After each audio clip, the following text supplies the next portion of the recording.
Welcome, everyone. This is your friend, the DN What If, here with another exciting fanfiction. Today, we're diving into the story of what if Deku's past came back to haunt him? If you enjoy this video, don't forget to hit that like button and subscribe for more fanfiction content just like this. Now, let's get started with the fanfic. The world had collapsed around Midoriya Izuku twice in his 15 short years on the globe. The first time it happened, he was 4 years old, and he was sitting on a small spinning chair in a black room. The room was black because the world was black, and the world was black because the world was always black for Izuku. He had been totally blind since birth, but that wasn't what brought his world crashing down. His world had always been black, and that was okay, because he didn't need sight to become a hero, like he had always wanted. No, the 8 words that destroyed Izuku's world were, "I'm afraid your son is quirkless, Mrs. Midoriya." Such simple words, really. Just a few vibrations in the air rippled through his vision of his future, of the first blind hero, of Kaken finally acknowledging that he wasn't useless, of saving others. All fragmented and shattered and left to rot in the wake of those 8 words. So Izuku sat in his mother's arms and let drops of salty water fall onto the floor. Quirkless. Useless. Helpless. I can still become a hero, right? Soft arms embraced him, pulled him into a warm embrace. "I'm so sorry, Izuku. So sorry." His mother sobbed into his chest and let her tears join his on the hardwood floor. Those weren't the words Izuku wanted to hear, though. He wanted his mother to say he could become a hero anyway. Hope always wins, right? The second time Izuku's world collapsed around him was 3 years later at the age of 7. The past 3 years hadn't been great, and he didn't have any friends, but it was fine. He had his mum, and he had a dream. How fast one would leave him that bright afternoon. But that hadn't happened yet, and right now, he was surrounded by sound. Wave upon wave of words assaulted his ears from everywhere all at once. It made him want to curl into a ball and hide until all the noise went away. He'd never been somewhere so loud, so vibrant. As soon as he thought that, he paused. Yes, that was the word. Vibrant. This place was full of life. He and Inko were in the middle of the mall, the latter clutching tightly at Izuku's hand, who wasn't sure if he was grateful for or resented the move.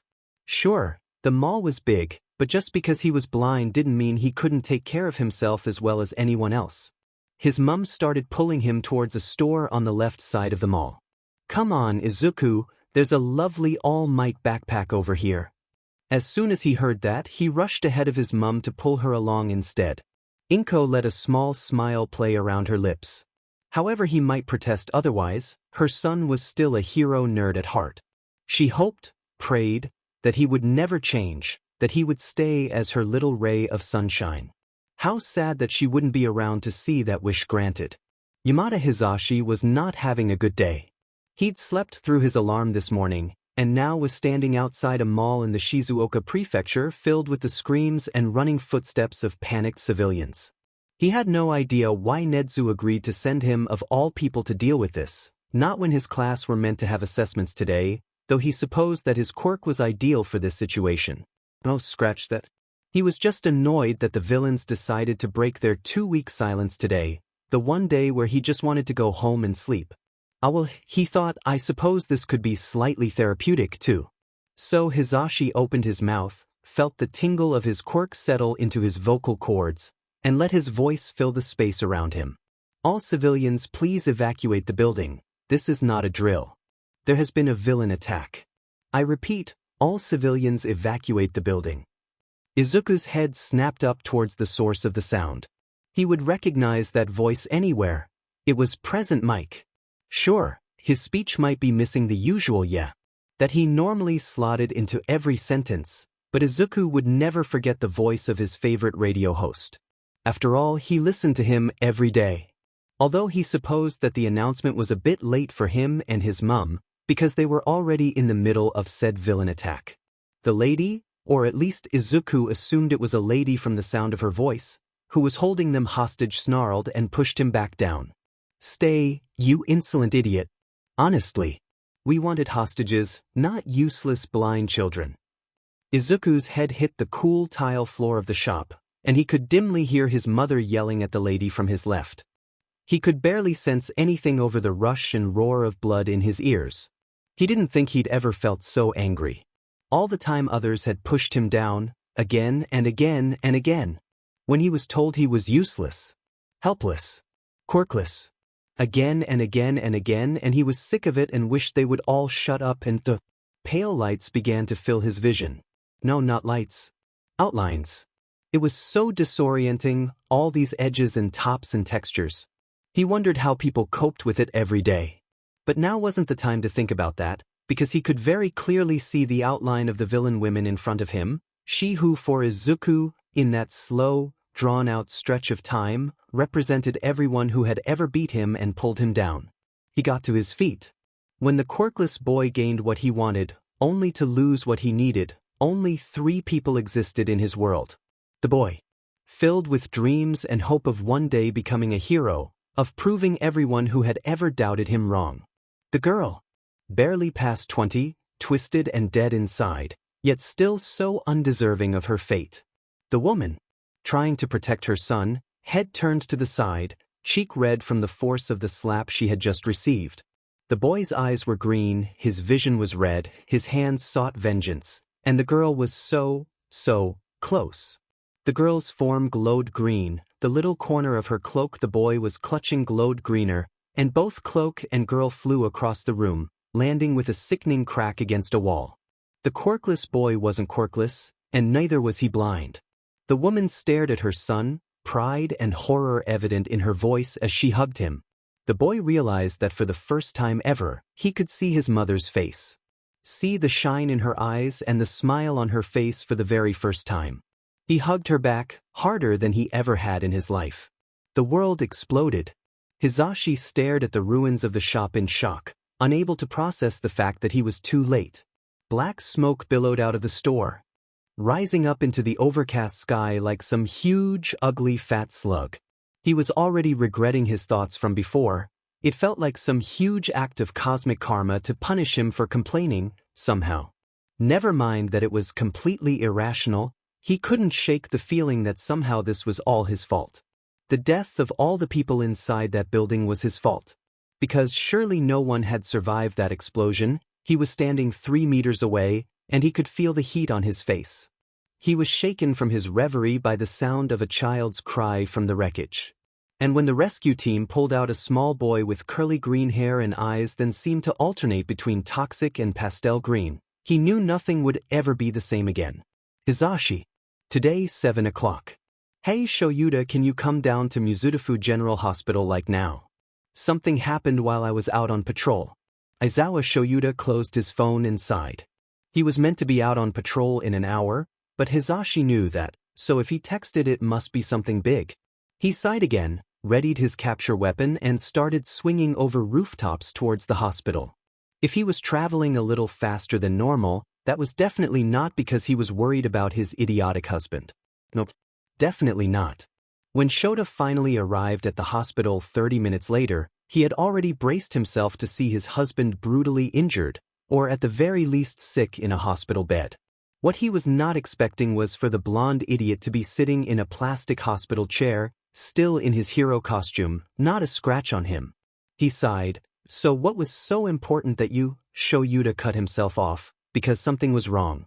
Hitoshi hadn't uttered a word since he had arrived. He'd barely even glanced up. That was not normal. Shoyuta could ordinarily never get the blonde idiot to shut up, and though he complained about it constantly, the absence of his partner's usually vibrant energy was disconcerting, to say the least. Shoyuta knelt down so his eyes were level with Hitoshi's. Zashi? Are you okay? Shoyuta visibly tensed with how weak and broken his voice sounded, because he had never seen Hitoshi this upset, ever. They all died, There were villains, and they took hostages, and they're all dead. All of them, and I couldn't do anything. At this point Hitoshi just broke down crying, and Shoyuta ended up having to get the story from one of the sidekicks who had been there during the attack. Apparently, a shop full of hostages had exploded during a villain attack, killing everyone inside other than one small boy who was currently in intensive care in the hospital. Hizashi had taken it really hard and insisted on following the boy to the hospital, and he hadn't moved since. Shoyuta's side sat next to the prone form of his husband. Losing people was never easy, and Zashi had a larger heart than most. He leaned his head against the wall and resigned himself to a long night. If seeing the boy well again would help Hizashi, then he'd sit there for as long as necessary. "Excuse me? Are you the pro-heroes who brought in the boy from the villain attack?" Shoyuta jolted out of sleep rapidly. He almost flung his capture scarves at the woman, until he released what he was doing and settled down his chair again, clearing his throat and checking his watch. It was almost 2 in the morning, meaning he had slept for over 7 hours. No wonder he suddenly felt really alert. "Yes, that would be us," Shoyuta answered gruffly, his throat raspy and dry from sleep. He decided not to mention the fact that he hadn't actually been involved in the attack. If he did, they might not let him see the kid, and there was no way that Hizashi was in the right state of mind right now to go himself. "Great," the nurse responded. "The kid has just woken up, and since he has no living relatives, we'd like to discuss some interesting developments with you." She walked towards the elevator and Shoyuta followed after tugging Hizashi to his feet. Upon closer inspection, it was clear the woman had a mutant-type quirk. Long, curling horns rose from her forehead and a thin tail fell from her uniform. "So," the woman said as she stepped into the elevator, "the child you rescued, Midoriya Izuku, is a bit of a mystery to us. His mum is his only listed relative, and she, well." The nurse cleared her throat. "Oh, I just realized that I forgot to introduce myself. I'm Nurse Yu, Aizawa. And this here is Yamada," Shoyuta said, nudging his husband. Hizashi hadn't said a single word past the broken explanation when he arrived. Okay, that was not good. He was going to have to fix that when they got home, but for now, the kid. Right, the nurse said, gazing at a spot above their heads. "Well, as I was saying, since Midoriya has no living relatives, we were going to leave him to the foster system, but..." She trailed off and makes no attempt to reinitiate the conversation. "But what?" Shoyuta prompted. "I'll let you see for yourselves." "We're here." The room was white. The curtains were white, the bed was white, and the bandages wrapped around Midoriya Izuku's small, prone form were white too. Apart from where the red seeped through. Shoyuta stepped gingerly through the doorframe and set himself down in one of the flimsy plastic chairs. Hizashi followed him with little prompting, and Shoyuta could tell that finally seeing the kid was starting to help his husband recover from his panic attack. After a nudge, the blonde leaned in towards the kid and spoke his second words of the day. "Hey, little listener," he whispered, voice broken and cracked, so different that Shoyuta himself barely recognized it. That doesn't seem to affect the kid though, because the next words out of his mouth were, "Present Mike? Omigodirem favorite radio show hostandilistentiu everyday die camp bellavery here dash." Hizashi was sufficiently alarmed by the mutterfest and interrupted the child mid-sentence. "Whoa, slow down there, little listener. Do you know where you are right now?" This brought forth a sniffle from the kid, and a small voice replied, "I'm in the hospital, and it's the doctor. She said that my MMW is dead." With that, the child started crying fully and clutched a small piece of fabric Shoyuta hadn't noticed before in his hands. "And now I can see the white and I shouldn't and I can't and make it stop dash." The fabric in the boy's hands began to glow, suddenly, greener and greener until the blankets were glowing too, and they glowed so brightly that Shoyuta couldn't help but close his eyes, preventing him from using his quirk. With a cry of anguish, the boy keeled over and Shoyuta forced his eyes open to cancel his quirk, hair lifting and swaying in the air. The nurse tugged him and Hizashi outside the room, leaving a young boy there to cry alone, but not before Shoyuta saw the blanket, previously on the bed, crumpled against the wall behind where Shoyuta had been sitting, with no explanation of how they got there. What? Shuta's head was still reeling from what the nurse said to him and Hizashi outside. So the kid was quirkless and blind, according to his medical records, and that was a terrible hand fate dealt him, but the kid was clearly not quirkless, he had just seen that, and if you deciphered his babbling from before, he probably wasn't quite blind anymore either. The two were probably connected, just no one knew how, yet. Shoyuta stared at his phone and sighed. He hadn't wanted to resort to this, but he didn't think he had a choice, now, not after the conversation he just had. His finger hovered over the send button before he finally pressed down. Me. Come down to Musudifo Hospital. Me, there's someone you need to meet. Read 2:15 a.m. Nedu, principal of UA, had seen many strange things in his lifetime. As a chimera who was one of very few animals to have a quirk, as well as being the head of the most prominent hero schools in the country, strange happenings were kind of par for the course. But never, in all his life, had he been summoned to the hospital in the early hours of the morning by his most ruthless teacher for no apparent reason. That was a new one. The chimera walked in through the double doors and strode confidently up to the front desk, asking for one Aizawa Shoyuta. From what he had seen of the news, Nedu was betting that this had something to do with the villain attack Yamada had been involved in yesterday afternoon. Honestly, seeing how shaken up the normally excitable voice hero had been afterwards, it couldn't be anything else. Aizawa may act like he had no emotions, but his feelings for the blonde weren't so easily hidden. He cared for Yamada deeply, and Nedu was sure that the issue was something to do with him. The receptionist directed him up toward the intensive care unit. Nedu suppressed the shudder that went through him at those words. He was sure that both Aizawa and Yamada were fine, so why was he worrying so much? Actually, scratch that, he knew why. He didn't really want to know what had shaken up even the unflappable Eraserhead so much that he felt like he had to call in Nedu. The elevator came to a stop. Midoriya Izuku had been through a lot in the last day. He had lost his mum, been badly injured, and now apparently had to go someplace to train his new quirk, and if that wasn't the biggest irony ever, he didn't know what was. All of it seemed to pale in comparison to when the doctors finally took the bandages off of his eyes. Apparently, they hadn't really been very badly injured at all, and after one of the doctors used their quirk on him, there really wasn't any need for his eyes to be covered anymore. Present Mike and his husband had left about 5 minutes before. Aizawa had said there was someone he wanted meet. As Kaken would say, that was cryptic as F, but Aizawa had seemed sincere, so there was that. As the bandages left his face, he saw the colors of the world around him. Suddenly, for the first time ever. That was when it hit him that all of this was real, that his mum was never coming back. Shoyuta walked back into Midoriya's hospital room to the sound of screams. It took nearly 15 minutes for Izuku to stop screaming. Shoyuta wasn't sure if that was because he had calmed down or because he'd run out of voice to scream with. Judging by the way the boy's eyes darted around the room, he was inclined to believe the latter. Regardless, he, Hitoshi, and Nedu were now sitting next to the kid's bedside, Nedu especially looking terribly excited about this turn of events.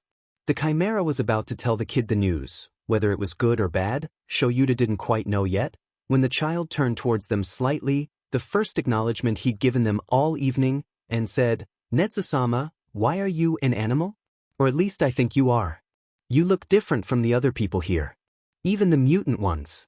They're people with animal quirks, but you're more like an animal with a human quirk." This was all said in one breath, with no change in tone at all. It was, in all honesty, rather unnerving. Nedu, for once, was taken aback, before laughing and agreeing that he was, in fact, an animal with a quirk. Shoyuta was still confused, however, so he leaned forward and said, "Midoriya, how did you know that about Nedu?" The green-haired child tilted his head in confusion. "Why wouldn't I? He looks different from everyone else, even though everybody is really different. Like Aizawa-sama looks like a void, and Yamada-sama looks really loud, I think? I'm not sure if something can look loud." Shoyuta blanched. The kid had pretty much accurately described his quirk, as well as Hitoshi's, just by looking at them. If there was any doubt in his mind that Izuku had a quirk, it was gone. In the back of his mind, he wondered when the kid had become Izuku in his head. He suspected it was when he turned around with so much world-weary pain in his eyes, too much for the small face they were held in. So how is it possible? How can a kid manifest what appears to be an extremely powerful quirk 3 years late, while possessing the extra toe joint and being diagnosed as quirkless? Yamada asked, leaning forward in his chair. Izuku saw, out of the corner of his eye, the mouse-bear dog creature, Nedu, his name was Nedu, shift in his chair as well. He wasn't sure what to think of the chimera, but he couldn't fault him about being curious for the answer. Izuku was eager to find out too. Well, the quirk specialist began, we have reason to believe this isn't actually the first time young Midoriya here has manifested his quirk. You see, after x-raying his feet, we found that he has an extremely rare condition in which he has an extra toe joint in one foot and not in the other. People with the condition are no more likely to be quirkless with no extra toe joint in the first place. So he was actually, in all likelihood, misdiagnosed. Yes, that makes sense, but what do you mean he's already manifested his quirk? Aizawa asked, tilting his head. Izuku was honestly confused too. A lot of these terms were going straight over his head. Instead of answering his question, though, the specialist turned to Izuku. Midoriya, have you ever noticed yourself touching an object and feeling weirdly tired afterwards? Izuku was about to answer no, because what sort of weird question was that, when he abruptly remembered an incident, or several actually, when he'd been especially upset with Kaken and had suddenly felt really tired, invariably while clutching one of his All Might plushies. So he nodded his head, and the quirk specialist took that as her cue to continue. I believe that Izuku's quirk, which appears to be touch-based, had already manifested as a weak telekinesis type, but the right conditions were never met to activate it. That, and the stressful event of yesterday forced his quirk to mutate and become more powerful, hence the green light. So, what is his quirk? Aizawa asked. From what I've seen, it's an emitter-type quirk, in which two objects are touched by the user and linked together so that moving one object will also move the other. I'd have to observe more to be sure, but that seems to be the fundamental part of it. So, Midoriya, what would you like to name your new quirk? Izuku smiled, a fractured and broken smile he was sure, but still a smile, his first since learning the news of his mother's death. He remembered stories told by his bedside, of warlocks and witches and, sometimes, voodoo doll. Izuku's head was reeling. Not only had he found his quirk, but he was now being asked by the principal of UA if he would like the help of the school, the most prestigious hero school in Japan, no less, to master his new quirk, as a quirk mutating once already active was almost unheard of. Somewhere, in the back of his head, he could almost hear his mother's voice asking him why he was so happy with her gone. How could he be so happy when the cost of his quirk was her? He didn't hear it this time, though. Those voices wouldn't take over for a while. He stammered out his thanks to everyone in the room, as coherently as usual, while the adults looked on in amusement. 3 days later, the paperwork was signed, and Midoriya Izuku was officially a ward of Principal Nedu and UA High School, with primary parental responsibilities going to Aizawa Shoyuta and Yamada Hisashi. The move to the dorm system definitely had nothing to do with Shoyuta, and the reason was definitely nothing to do with his least favorite problem child feeling more comfortable with staying on site, which was necessary for 3 reasons. His protection against any villains that might hold a grudge from the attack, for the volatility of his quirk, and because Shoyuta and Hisashi's apartment wasn't big enough for a child. He would have been taken in by someone else, but there was no one else Izuku trusted, really trusted, and no other teachers at the school were ready for a child. Nope. Definitely not. Regardless, Shoyuta now had the pleasure of making time for the problem child in and amongst his other duties as a pro-hero and teacher, because he and Hisashi had, somewhere along the way, agreed to take care of the kid. That meant that his and Hisashi's suite of rooms, something that every teacher had gotten upon the change, were adjacent to the problem child's with a connecting door, something that Shoyuta definitely wasn't happy about. Nope. Well, he supposed that it was probably a good thing. God knows what would happen if one of the other teachers at the school were given primary care of Izuku, someone like Nemuri. Shoyuta shuddered. It wasn't very pleasant to think about. It was also probably a good thing that it was nearing the end of the summer holidays. It meant that his teaching responsibilities hadn't started yet, while still being able to move into their new UA apartment, and he could take his time to work out a sleeping schedule that allowed him more than an hour's sleep per night. Or day, he supposed. He never did sleep much during the night, between his jobs and his mercurial insomnia. That was the joy that was life. Aizawa-san. A timid pull of Shuta's shirt sleeve halted his train of thought. Izuku had come home, or rather, come to UA from the hospital, a month ago, and he and Hisashi, that is, were still working up to Izuku calling them by less formal names. They were practically his parents now, so Shoyuta really wanted his problem child to stop calling him Aizawa-san. He knew in his head that the kid had just gone through extreme trauma and lost his mum, but it didn't stop his heart aching whenever Izuku called him by the honorific. Honestly, at this point he would settle for just Aizawa. Hey there, problem child. When he and Hisashi had first adopted Izuku, he hadn't called him by the nickname as he wasn't sure if it would upset him, but when he'd finally been too tired to function and had let it slip out, used it, Izuku laughed and said it probably suited him. It had been the first laugh Shoyuta had ever heard from him, and no, he definitely did not film it. You have no proof. Did you need something, Izuku? Shoyuta asked, bending down so he was the same height as the small greenette. And no, I wanted, Izuku trailed off into low, quiet mumbling. Smiling softly, Shoyuta circled his arms around his green bean, which was Hisashi's nickname that he may or may not have stolen, and lifted him off the ground. The child still struggled to ask for things, but he didn't shy away from physical contact. Shoyuta wasn't religious, but he thanked the Lord for that, and would often be able to better articulate his thoughts when hugged by one of his dads. What you want, Green Bean? We've told you, it's okay to ask us for things. We're taking care of you, and we want you to be happy. As he spoke, Shoyuta moved Izuku to his hip and walked into the kitchen, where Hisashi was making dinner. Can I talk to you and Hisashi-san for a minute? Hisashi, hearing that, immediately turned off the stove and zoomed over to the counter Shoyuta was leaning against. What is it, little listener? Izuku turned his head into Shuta's shoulder for a few seconds before seemingly gathering his courage and saying, would it be okay for me to, call you Dad and Pops?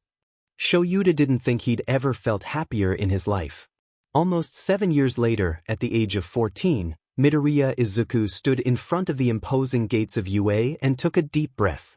He had been training with his dads and Netsu almost constantly since he had first worked out the implications of his quirk. It was an odd one, but his mum had died to give it to him and there was no way he was going to waste it.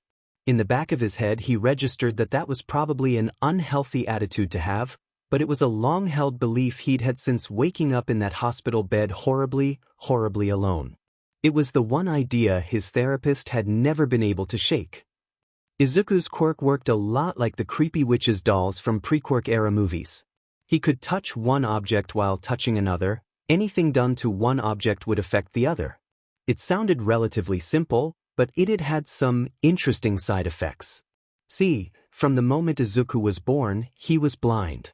He had never seen anything, ever, until that one morning 7 years ago when he opened his eyes and saw everything. Sometimes it felt like his whole existence was centered around the night he got his quirk, like his life had ended and begun, and if he was totally honest with himself, he didn't know whether if he could change the past he would. And that scared the crap out of him. The most prominent side effect of his quirk was that it had given him sight. Or rather, another sense. He most commonly referred to it as sight, which is kind of what it was. It wasn't dependent of his eyes but was more like a sphere of awareness all around him. Everything was lit up in colors, from the vibrant neon of the grass to the dull brown of the packed soil. He still remembered the day when he worked out why as one of the fondest memories of his life. Dad! Dad! Izuku ran into his father's study with the speed of an incoming bullet train. Aizawa Shoyuta looked up from the newspaper he was holding to his son, eyes swimming with a familiar mixture of exasperation and love. Yes, problem child? I figured it out. My quirk sight thing. His dad leaned forward in his chair, eyes firmly fixed on his son. You did? How does it work then? It shows me how to link things. So, your clothes, he darted forward and touched his dad's t-shirt, and my clothes, he slapped a palm to his chest, are the same color and they're easier to link because they're both made of nylon. Izuku was snapped out of his reverie when he tripped over himself and was only saved from an embarrassing faceplant by a warm, bubbly, pink girl who slapped his shoulder and stopped his fall. It might have sounded like a weird description to anyone else, but while his sight may have lit up the world in vibrant reds and oranges and greens and every other color under the sun, the people were the best. Humanity shone with brightly patterned lights, often relating to their quirks. Dad looked like a black void, and Pops seemed to pulse with bright waves of sunshine. A small part of his brain wondered what a quirkless person would look like. Another part didn't want to know. The warm pink bubbly girl introduced herself as Uraraka Achiko before skipping off towards the main school building. Izuku dashed after her and made it into the auditorium before his Pops appeared to talk about the practical exam. The written exam had been the day before, and he'd thought that he'd done all right, all things considered. He zoned out a bit about 30 seconds and his parents had explained it to him enough times already. He had had the option to take the recommendation exam, but had decided to take the normal one instead to avoid accusations of favoritism. Besides, his quirk was more suited to fighting robots than a race. A strict fast blue boy from the row in front of him had just stood up, ranting about 4 robots rather than 3 or some other thing Izuku couldn't really be bothered to listen to until the boy rounded on him. "And you," he yelled in a way that suggested to Izuku that he had been ranting for quite a while now, "you have been staring off into space, not paying attention for the past 5 minutes. That is not appropriate behavior for someone who wants to be a hero." Shocked silence filled the hall, and Izuku whipped his head around to stare imploringly at his Pops, who cleared his throat and said, "Yes, well. Very good question. There are 4 robots on the cards because the last robot is a 0-pointer. It's worth 0 points. You should probably avoid it. Anyway, let's go take the exam." Yeah. Chatter resumed once again as people filed out of the auditorium. Izuku was about to leave too, but his Pops pulled him over to one side as the last of the prospective UA students left the room. "Hey, Green Bean," he said, probably with a look of concern on his face. "That's the only major hurdle he has to get around with his sight, really. He can't see people's faces, they're all one color to him." The only exception to this rule was the one memory he had of his mum smiling down at him right before she died, but he tried not to think about that. "Hey Pops. Look, I'm fine really. I honestly wasn't paying attention. You guys have lectured me on the exam enough times now." Izuku smiled, going for levity. He could tell it didn't quite work but pulled his arm out of his Pops and turned towards the exit. "Bye Pops. I really gotta go now, see you later. I love you." He could faintly hear the answering shout of, "Good luck." He made it to the testing ground with only a minute to go. While panting for breath, almost bent double, because he's been training with his parents for ages but the sprint from the auditorium to the grounds is long, okay? He spotted warm pink bubbly Uraraka out of the corner of his eye. He was about to head over and say thanks for the tripping debacle earlier. He really has to be less clumsy, honestly, when strict fast blue from earlier steps in front of him, blocking his path. He tries to duck past, but strict fast blue stops him again. He was about to ask what the problem is, when strict fast blue answers for him. "You were about to go and talk to that girl over there, were you not? I have to advise that you do not distract anyone before the exam. We are all trying hard here, unlike you." Izuku was about to walk away, but when he heard those words out of strict fast blue's mouth, he bristled. He turned away and walked in the other direction, but not before throwing over his shoulder, "I don't think insulting other examinees is very good form either." He sees strict fast blue hunch his shoulders and turn away before he moves out of range, and not 30 seconds later Pop's voice came over the loudspeakers. As soon as "go" was shouted, he was off, Dad having long ago drilled into his head that there are no countdowns in the field.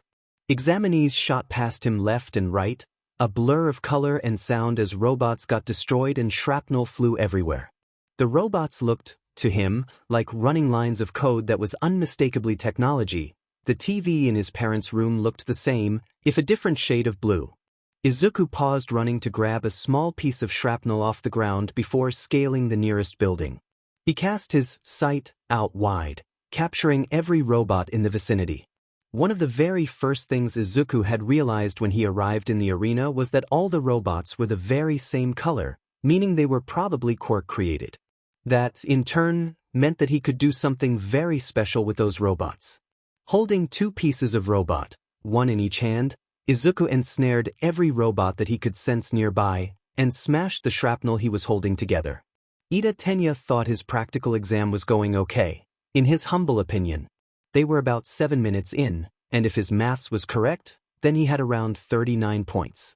He was really glad he'd gotten Tensei to help him practice. Who knows where he'd be without that? As he smashed his leg through another one-pointer's head, he found his thoughts drawn back to the strange, green-haired boy from earlier. He truly hadn't meant to offend, but there was just something about the boy's blasé attitude that drove him up the wall. Heroes were meant to always try their best, yet this boy seemed to think that he could coast through the exam without giving his all. Suddenly, quite without warning, every single undamaged robot on the street in front of him began to glow neon green, and one by one, rise into the air, gaining speed before smashing back down to Earth, on top of other robots no less. Tenya could see the boy from earlier on top of a nearby building, his form glowing that same caustic green. Maybe, he thought, staring at the now empty street he was standing on, maybe that kid was strong enough to be blasé. It wasn't a pleasant thought. A bead of sweat ran down Izuku's temple as he picked up another robot and threw it down. Really, he thought, he was just lucky that all the robots were exactly the same. It meant that he had only needed to touch one robot and the rest were all accessible to him. Right now, the only color fully prominent in his vision was the clinical blue of the robots and the fine, white lines that showed him how far to move the shrapnel in his hand to destroy the robot. It was what always happened when he was using his quirk. The other colors faded, whatever he was linking grew brighter and thin white lines crisscrossed his vision, providing a frame of reference for distances that always reminded him of an architecture's drawing. It showed him how far to move one thing to move the other and was honestly one of his favorite parts of his quirk. A faint rumble in the distance snapped his focus away from the robots in front as he beheld, with no small amount of fear, the robot behind. The zero-pointer had emerged.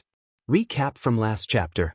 A faint rumble in the distance snapped his focus away from the robots in front as he beheld, with no small amount of fear, the robot behind. The zero-pointer had emerged. The robot was huge. Growing up in and around UA's campus meant it was hard to surprise Izuku anymore. But seriously, he was going to have a word with Majima-sensei because while he was all for go big or go home, the zero-pointer was giant. It towered over the buildings of the testing ground, and with every step the ground shook. He was about to move away, like all the sensible, non-suicidal teenagers who were currently running in the opposite direction, when something caught at the end of his vision. Something warm, pink and bubbly. That wasn't moving. Demand it, Uraraka, he thought, even as he turned around and started in the other direction, hopping from building to building. Yagi Toshinori was no stranger to strength. After all, he was the #1 hero, the symbol of peace, and now, a teacher at UA High School. However, nothing had quite prepared him for Midoriya Izuku. He knew of the boy, he was Aizawa and Yamada's kid, and he had practically grown up around UA. But then the kid went and destroyed an entire street of robots in the span of a minute. Toshinori had seen a lot of crazy quirks out in the world, but sitting in the observation room with his soon-to-be colleagues and watching a 14-year-old boy cut through robots almost as fast as he would be able to was sobering. He heard a cackle of laughter from behind him and swiveled around in time to see Principal Nedu press a large red button displaying a skull and crossbones, which was really macabre, and Toshinori would have said something, but he might have been a teensy, tiny bit scared of Nedu and didn't want to incur his wrath, which released the zero-pointer. He watched as examinees fled. He watched as one girl, who he would later find out to be called Uraraka Achiko, fell under a pile of rubble. He watched as kids ran past her, leaving her to try and free herself. And he watched as Midoriya Izuku hesitated on top of a building on the other side of the arena before running towards the robot. Toshinori's first thought was that Midoriya had gone back for the glory. It wouldn't be the first time someone with a powerful quirk had done something pointless to prove themselves. This train of thought was derailed, however, when Midoriya purposely stood in front of Uraraka. Not since making young Tagata his successor had Toshinori seen such flawless selflessness, and he wondered in the back of his mind whether, in another life, he would have chosen Midoriya instead. He wasn't quite sure what to make of that thought. Uraraka Achiko had decided that she was officially an idiot. Her exam was going fine until she, like an idiot, got herself trapped under rubble right in the path of the zero-pointer. And she had already pretty much exhausted her quirk reserves, so she couldn't rescue herself, and everyone else was too busy running away to try and rescue her, which had led to her current situation, trapped under a bunch of rubble less than 10 meters away from a giant robot, unable to free herself and hoping that the UA faculty would be able to reach her before the robot could. The UA faculty were actually still in the observation room, dithering between relief that the problem child was about to deal with the issue and panic that the problem child was about to deal with the. Of course, just when Achiko was about to resort to dislocating her hand in order to free herself was when the boy she had saved from tripping earlier came bounding out of nowhere to stand between her and the robot. She wondered if that was karma. She was still nervous, of course, because Green, well, she had to call him something, was only a little bit taller than her and the robot was around the size of a 4-story building, but then for some reason he bent down to pick a small chunk of robot off of the ground. It took her a while to realize that it was actually a piece of the zero-pointer. Of course, that's when he started to glow. Midoriya Izuku had done a lot of stupid things in his life, but confronting the largest robot he had ever seen with half of his reserves depleted was without question one of the stupidest. One of the largest drawbacks of his quirk was that forming links used up his vitality. Izuku always had a mental tally of his reserves, and after destroying all those robots it was down to about half. Which, ordinarily, would have been fine, except now he was trying to take down a robot that would usually take most of his stamina to move, and overusing his quirk had consequences. At best, it would drain all his stamina and he wouldn't be able to move. At worst, it would start draining his life force. However, that had only happened once before, and re-evaluating his reserves, Izuku was sure he could do it. That was what UA was all about, right? Plus Ultra. So, having made that probably very stupid decision, Izuku crouched down and closed his eyes, which had no actual bearing on his vision, but always helped him concentrate, and scan the area for the exact shade of running code blue that matched the robot. If he was going to do this, nothing but the absolute best connection would do, and it was easiest to link something to itself. Back in the observation room, Toshinori wondered loudly about what the kid was doing. Nemuri elbowed him and told him to shut up and enjoy the show. Shoyuta questioned his life decisions and wondered why he ended up with the amazingly perfect, yet monumentally stupid problem child. Hizashi looked like Christmas had come early. Having found a small chunk of robot, Izuku turned around and vaulted up the nearest building. He made a mental note to thank his dad for teaching him parkour. Shoyuta was questioning himself as to why he had taught his kid parkour. Running tentatively across the rooftops, because the ground was still shaking. Why, Majima-sensei, why? Izuku reached the robot's hand. Steeling himself, he reached out and touched it. The world became green. And the robot flew.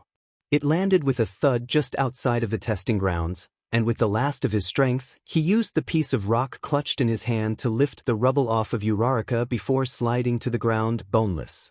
Unfortunately, the ground happened to be 2 stories below him. The last thing he saw was the heel-white worried glow of Recovery Girl, who carted him off to the infirmary. He received the statistics later: 2 fractured ribs, a broken hand and extreme quirk exhaustion. His parents grounded him for a week. After congratulating him, of course. So it wound up that he was lying in his bed, browsing on his phone 1 week later when the UA letter finally came. His pops sidled so slowly into the room that he almost didn't notice, but his color of yellow loud caring love caught on Izuku's senses and he looked up. "Hey there, Green Bean," Pops said, bounding cheerfully now that he no longer had to be silent. Your letter came." Dad slouched in slowly after him, looking tired as usual. "How you managed to be so cheerful so early I'll never know." Izuku couldn't resist the opportunity for a bit of teasing. "Well, some of us don't spend all night at the cat cafe." His dad turned around and hit his head against the wall. "That was one time." One. His husband and child both raised disbelieving eyebrows at him and he just groaned pitifully. "Anyway, you said my letter came? Let me see. Pops dutifully handed him a letter, and Izuku tore it open quickly. The letter was long, almost 3 pages, but the only thing that mattered to him was the words in bold at the bottom of the last page. Izuku was moving into the student dorms today. Which ordinarily wouldn't be a problem, but today was the 5th of April. which meant that he was moving into the student dorms on the 5th of April. Because he already lived on site. Izuku wanted to scream. He had never once complained about living on UA's campus. He was near heroes. How could that not be cool? But he hadn't been living with Dad and Pops for very long before he started wondering why. They put him off for a while with half-baked excuses like, it's for work, or, because it's more convenient, but he always came back to the topic, eventually. He remembered the day that they had finally sat him down and explained. It was 3 weeks after his 8th birthday, it was raining outside and it was the year anniversary of his mother's death. He remembered how he twisted his plush in his hands as his parents explained that the girl Izuku had accidentally, he tried to, it wasn't an accident because he was so angry, killed that day in the mall was the daughter of a famed crime boss. He remembered how Dad crouched in front of him, telling him of death threats and warnings that got so bad that they were forced to relocate to UA. He remembered how Pops had rubbed his back as he sobbed and soothed him as he learned how the rest of the students and faculty had followed them on to the school grounds. He remembered how he cried himself to sleep, his parents' worried faces swimming above him. So upon learning that he was to move into the UA dorms on the 5th of April, Izuku wanted to rage and scream about how wrong this was. Bad things happened on the 5th of April. He did not want to start off his high school experience with a bad day, and the 5th of April was always a bad day. He ran out of his room and took the stairs 2 at a time, bursting into the kitchen, the piece of paper clutched tightly in one hand. He was about to burst in and demand what the hell this was supposed to be when he heard his Pops singing along to some nonsense on the radio and suddenly slowed and breathed in and out, calming down. Now that his initial terror from the situation had lessened, he could see that the concern was a bit silly. It was just a date, even if his subconscious told him that it was bad. This was a stupid thing. To cry to his parents over. It would be fine, he would be fine. He just needed to stay calm. When his dad burst in through the door not 5 seconds later, a furious scowl on his face, Izuku cursed his terrible luck and the date. The 5th of April was always a bad day. Shoyuta was annoyed. Nope, scratch that, he was angry. He was very, very angry. Because someone had decided to take the prime example of what heroes should not do if they want to stay alive and given the man a position teaching at UA. All Might didn't even have a teaching license. Shoyuta slammed his front door open, violently grabbed a mug of tea and sat down angrily at the kitchen table, burying his face in his hands. Standing at the stove, Hisashi considered his husband's actions with a growing expression of concern. Shoyuta snorted at the unasked question and said, someone decided it would be a good idea to give All Might a teaching position. He's taking foundational heroics and dash. Bang. Startled, Shoyuta nearly fell off his chair. It took him a good 30 seconds to realize that Izuku had tumbled through the hall door he was leaning on in shock. The next words spoken were Izuku's very quiet, very heartfelt, "What the F?" Shoyuta understood why he was upset, of course. He remembered the event that turned his son against the #1 hero like it was yesterday, not least because it started with Shoyuta finding him crying in a broom closet at HeroCon. There were sounds coming from the closet. Pitiful whines and sniffles that clearly belonged to someone in great pain. Shoyuta nudged the door open slowly, ready to help the distressed kid. The crying was too high-pitched to be anything but a child, only for his motions to screech to a stop as soon as he realized that it was his son crying in the broom closet. He moved carefully, as one would do when trying not to startle a wild animal, before sitting down next to his kid and slinging an arm around him. "Izuku? What's wrong, Green Bean?" Izuku turned into his side and asked quietly, so softly that Shoyuta could barely hear him, "Dad? Can I be a hero?" Shoyuta was confused but immediately shot back, "Of course you can." When no reply was forthcoming, Shoyuta asked softly, "Izuku? Did something happen?" Even as he said it, Shoyuta could feel his metaphorical hackles raising, starting to understand the situation. Izuku's next words were even softer than the last ones, breathed quietly into Shuta's side. Even though I'm blind?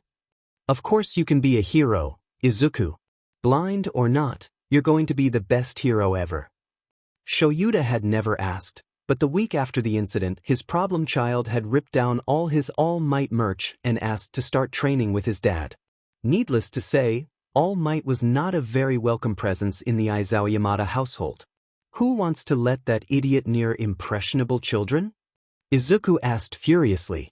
Does he even have a teaching license? Shoyuda winced at the venom in his son's voice but decided that it was probably warranted. Heck, he was probably just as annoyed at the situation. No, All Might does not have a teaching license. Then who let him teach? Hisashi broke in, eyes widening as he worked out the answer to his own question. Both parents glanced towards their son, wondering whether or not it would be worth letting him know. Eventually Shoyuda broke the silence and said, haltingly, Nezu. Izuku, surprisingly, did not erupt with rage, but immediately started walking towards the door. Shoyuda groaned and went to pull Izuku back with his capture weapon, but without missing a beat Izuku ducked underneath it and left the house, pulling his shoes on as he went. I'll be back in an hour. Izuku called. Me and Nezu are going to have words. Shoyuda thumped his head down on the desk as Hisashi started laughing. The beast starred. Nezu didn't entirely know what he was expecting from his day, but an angry gremlin child bursting into his office definitely wasn't it. He was about to greet Izuku cheerfully when he registered the angry scowl on the teen's face and wisely decided to keep quiet. He predicted an explosion in 3, 2, 1. You let All Might teach? There it was. Nezu tried to explain himself, only to be cut off again by the green menace, and he was a menace, there was no doubt about it. One shouldn't be fooled by the child's excitable personality and baby-faced cuteness. Izuku was a gremlin child and Nezu did not give out that title lightly, saying, "What on earth came over you, Nezu?" making the chimera wince. Nezu had been tutoring Izuku for all the time that the child had lived at UA, and he had been granted the title of Uncle 5 months in. For Izuku to be dropping that now was a very, very bad sign. Izuku was about to continue with his rant, but Nezu halted him with a raised paw. All Might, while he may not be totally qualified to teach, he is still the symbol of peace, little gremlin. I have already asked Aizawa to monitor him for the first few weeks. Satisfied at the lack of outburst from the little gremlin, as Nezu had christened him after one particularly spectacular April Fool's Day prank 5 years ago, he was about to go back to his long overdue paperwork when he caught a glimpse of cunning in Izuku's eyes. He knew teaching the little gremlin would come back to haunt him one day. So, Uncle Nezu, the chimera both sighed in relief that the honorific was back and winced at the cunning, smug tone it was set in. What's your actual reason for hiring All Might? And we both know his public status isn't part of it. Nezu knew his ruse had been spotted but decided to smile innocently and try to deflect. It'd make wonderful practice for his student. Why, little gremlin, I have no idea what you're trying to insinuate. Izuku simply tilted his head to the side, made some quick motions with his hands and sighed. So which villain was so important that it required hiring on that buffoon to teach? Nezu grinned wickedly and said, well, I could explain myself, but I think it would be more apt if I summoned over someone close to All Might to explain instead. Yagi Toshinori wasn't exactly sure why his new boss was summoning him back to his office at 10:30 in the morning when he had been there not 30 minutes prior, but he was sure it could be nothing good. Especially when he was summoned in his civilian form. So when he tentatively slid the door to Nezu's office open, he was expecting to be yelled at, or the police to be present or something of an equally sinister nature. What he wasn't expecting was, for his terrifying, no, Toshinori was not scared of Nezu, you can't prove anything, boss to be sitting calmly behind his desk and for the only other person in the room to be the highest scorer from the entrance exam, Midoriya Izuku.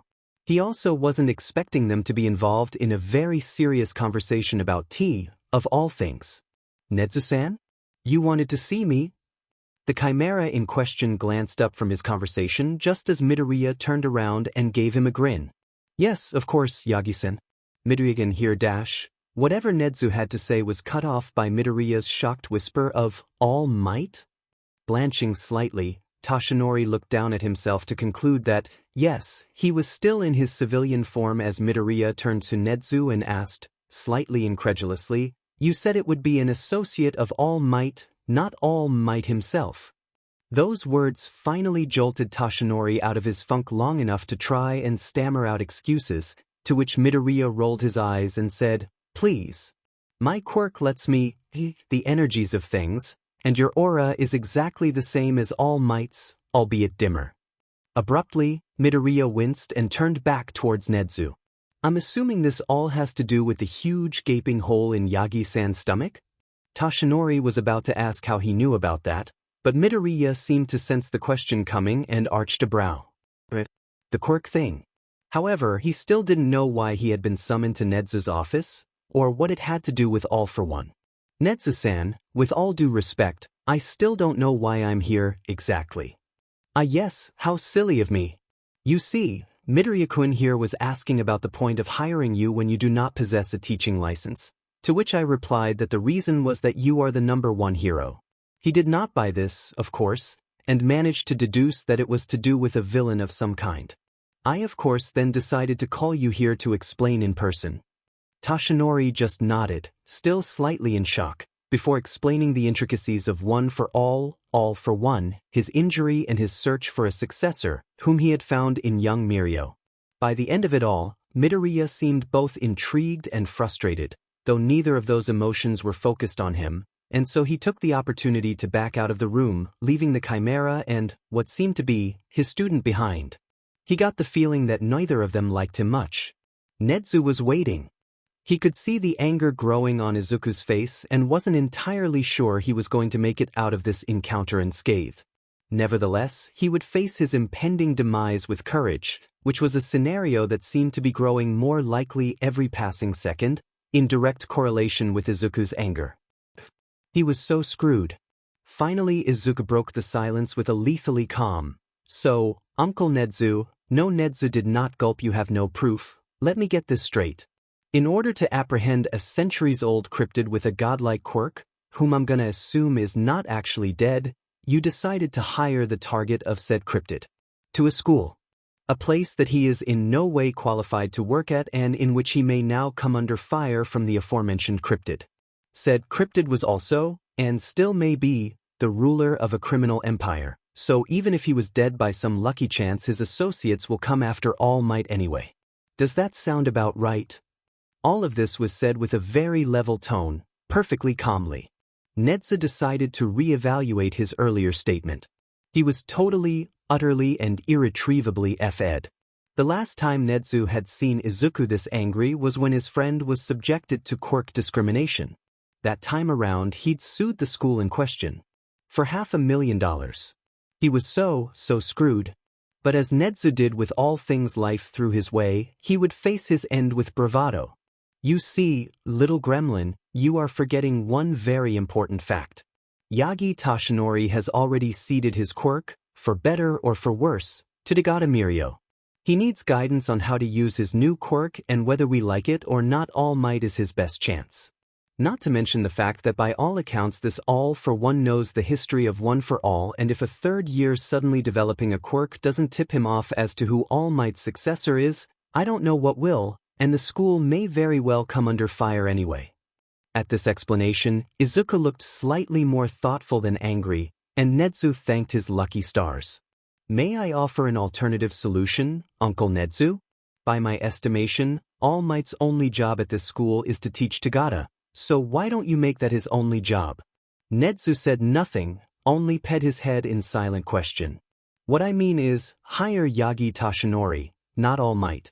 Tell the students he is a quirk expert hired by the school to tutor Tagata in the intricacies of the new mutation in his quirk." Nezu smiled, pleased. "But how would we explain the sudden decrease in All Might's work hours?" "Well, we won't need to," was the reply, "because as I understand it, All Might can only work for 3 hours a day, yes?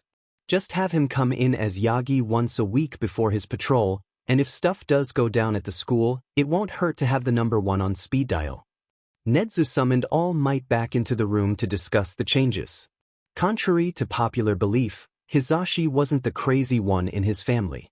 This point was perfectly illustrated when Izuku, his little green bean, came back through the door after talking to Nezu with a manic smile on his face. 8 years of living with the kid had pretty much made him give up trying to convince Izuku out of even the craziest of his crazy plans. Hitoshi figured that if it didn't harm anyone, it was probably fine. The April Fool's Day prank had made him amend that rule to include the mental health of those involved. He was pretty sure that power loaders still had nightmares about that incident. He didn't blame him, honestly. In light of this, when Izuku came back through the door with a smile that would send any sane person running for their lives, Hitoshi simply groaned and finished serving up breakfast before yelling, normally, for Shoyuta to leave the cats alone and get downstairs now. It took all of 2 seconds for Shoyuta to get downstairs and recognize the look on Izuku's face. "What did you do now, problem child?" Izuku bounced happily on the ball of his feet and answered, "I got All Might fired." Hitoshi choked on his tea. "You what?" He was so surprised that he said it using his quirk, and only Aizawa's quick thinking saved him from denting the wall again. Izuku stared at him, like he couldn't work out what Hitoshi was confused about. "I got All Might fired, Pops." "Well, I say I got him fired, but technically I got him fired as All Might then rehired as Yagi Toshinori. Does that mean I still got him fired? I mean technically twirled because dash." "Izuku." Shoyuta snapped his fingers in front of Izuku's face. "You're muttering again." "Ah." Izuku rubbed the back of his neck self-consciously. "Thanks, Dad." About a year ago, Izuku had come back from tutoring with Nedu wearing an odd frown on his face. Apparently his mumble storms were revealing his strategy to his opponents, and Nedu had told him, as homework, to figure out a solution to this problem. Shoyuta was the one to suggest sign language, but Hitoshi was the one to teach it to him. A year later, and Izuku still mumbled in sign, but every once in a while, he would do so out loud too. He had asked his parents to remind him when he started doing it, to try and break him out of the habit. Hitoshi was pulled out of his thoughts by Shoyuta thumping his head down on the desk for the second time this morning. No, he wasn't counting what gave you that idea, and saying, "I suppose we have to start moving your stuff now, problem child," in a tone that sounded disgruntled, but was actually, if you had known Shoyuta long enough, sad. Hitoshi also happened to know that Shuta's head was on the desk to hide the fact that he was crying. Half an hour later, they had relocated to Izuku's new dorm room on the second floor of the 1A Heights Alliance building, along with what felt like several thousand boxes, which had been packed the week beforehand. As they placed down the last box, Hitoshi worked up the courage to ask the question he had been wondering about since Izuku had come back through the door this morning. "Hey, Green Bean? I have a question for you, and if you don't want to answer you don't have to, but why did you get All Might fired?" It was no secret that his son didn't like All Might. Shoyuta had told him about Hirocon, but there was a difference between not liking someone and getting them fired. Almost immediately Hitoshi saw Izuku's shoulders stiffen as he hunched in on himself and rushed to apologize. The memory was clearly not a good one, but was cut off by Izuku's reply. He's not responsible enough to teach people, Pops." Izuku scrubbed a hand over his face and sighed. "It was the Hirocon when I was 9. You remember? Anyway, All Might was there, and I asked for an autograph or something, I don't even remember, and I had my cane with me that day. You know how it's hard to focus with crowds, and I guess I wasn't looking at his face or something, and he worked out that I'm blind, and then I said that I wanted to be hero, and he told me that it was an admirable goal but I should be realistic. And I get it, I do. Having a fully blind hero would be a problem. But he just butted in and destroyed a kid's dreams without knowing the full story. And Izuku trailed off and Hitoshi enveloped him in a hug while looking meaningfully at Shoyuta, who was glaring. He got it, of course. One of the very first things they had learned while raising their son was that you never, ever tell a traumatized child that they can't achieve something, especially if that thing relates to the trauma in the first place, which in Izuku's case was absolutely true. Hitoshi suddenly had an urge to punch the number 1 hero in the face. Or maybe rupture his eardrums. He wasn't sure which yet. Midoriya Izu, after his decidedly not great but better than usual day on the 5th of April, had settled into dorm life quite happily. The other students would start moving in on the 15th. Originally, he had thought that it was a ridiculous margin of time, but he was now grateful for the fact that he knew his way around the dorm and had been given enough time to unpack his stuff properly. In all honesty, that was probably his Uncle Nezu's doing. He knew that unfamiliar places made Izuku jittery. His peace would soon be shattered, however, as the 15th of April was the day after tomorrow and students would be pouring in. Sighing, Izuku pulled back from his desk and started the trek to his parents' apartment in the teacher's building for dinner. Ida Tenya had been very glad to learn that he was moving onto UA's campus on the very first day possible. After all, that meant he could better prepare for the school year and meet his classmates. He had made sure to wake up extra early, 5 in the morning, and make it to UA for 7. Tensei helped him set up his room, while complaining about how many bookcases do you have, really Tenya my back is dying, before leaving him with a cup of hot cocoa to head out on patrol. All of which meant that Tenya was very confused when a very disheveled green-haired boy came downstairs at 9 o'clock, dressed in pajamas, of all things. Clearly the boy was confused too, because he muttered something under his breath before dashing back upstairs. Tenya shrugged and went back to his cocoa, wondering why he seemed so familiar. It was only when the greenette came back downstairs 15 minutes later, in tracksuit bottoms and a hoodie, that Tenya realized where he'd recognized him from. This was the boy from the entrance exam. "When did you get here, if you don't mind me asking?" he found himself saying.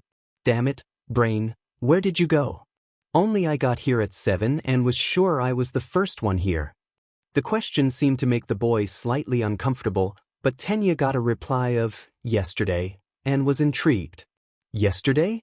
I thought the dorms only opened today?" Tenya asked, confused. Did he mess up the date?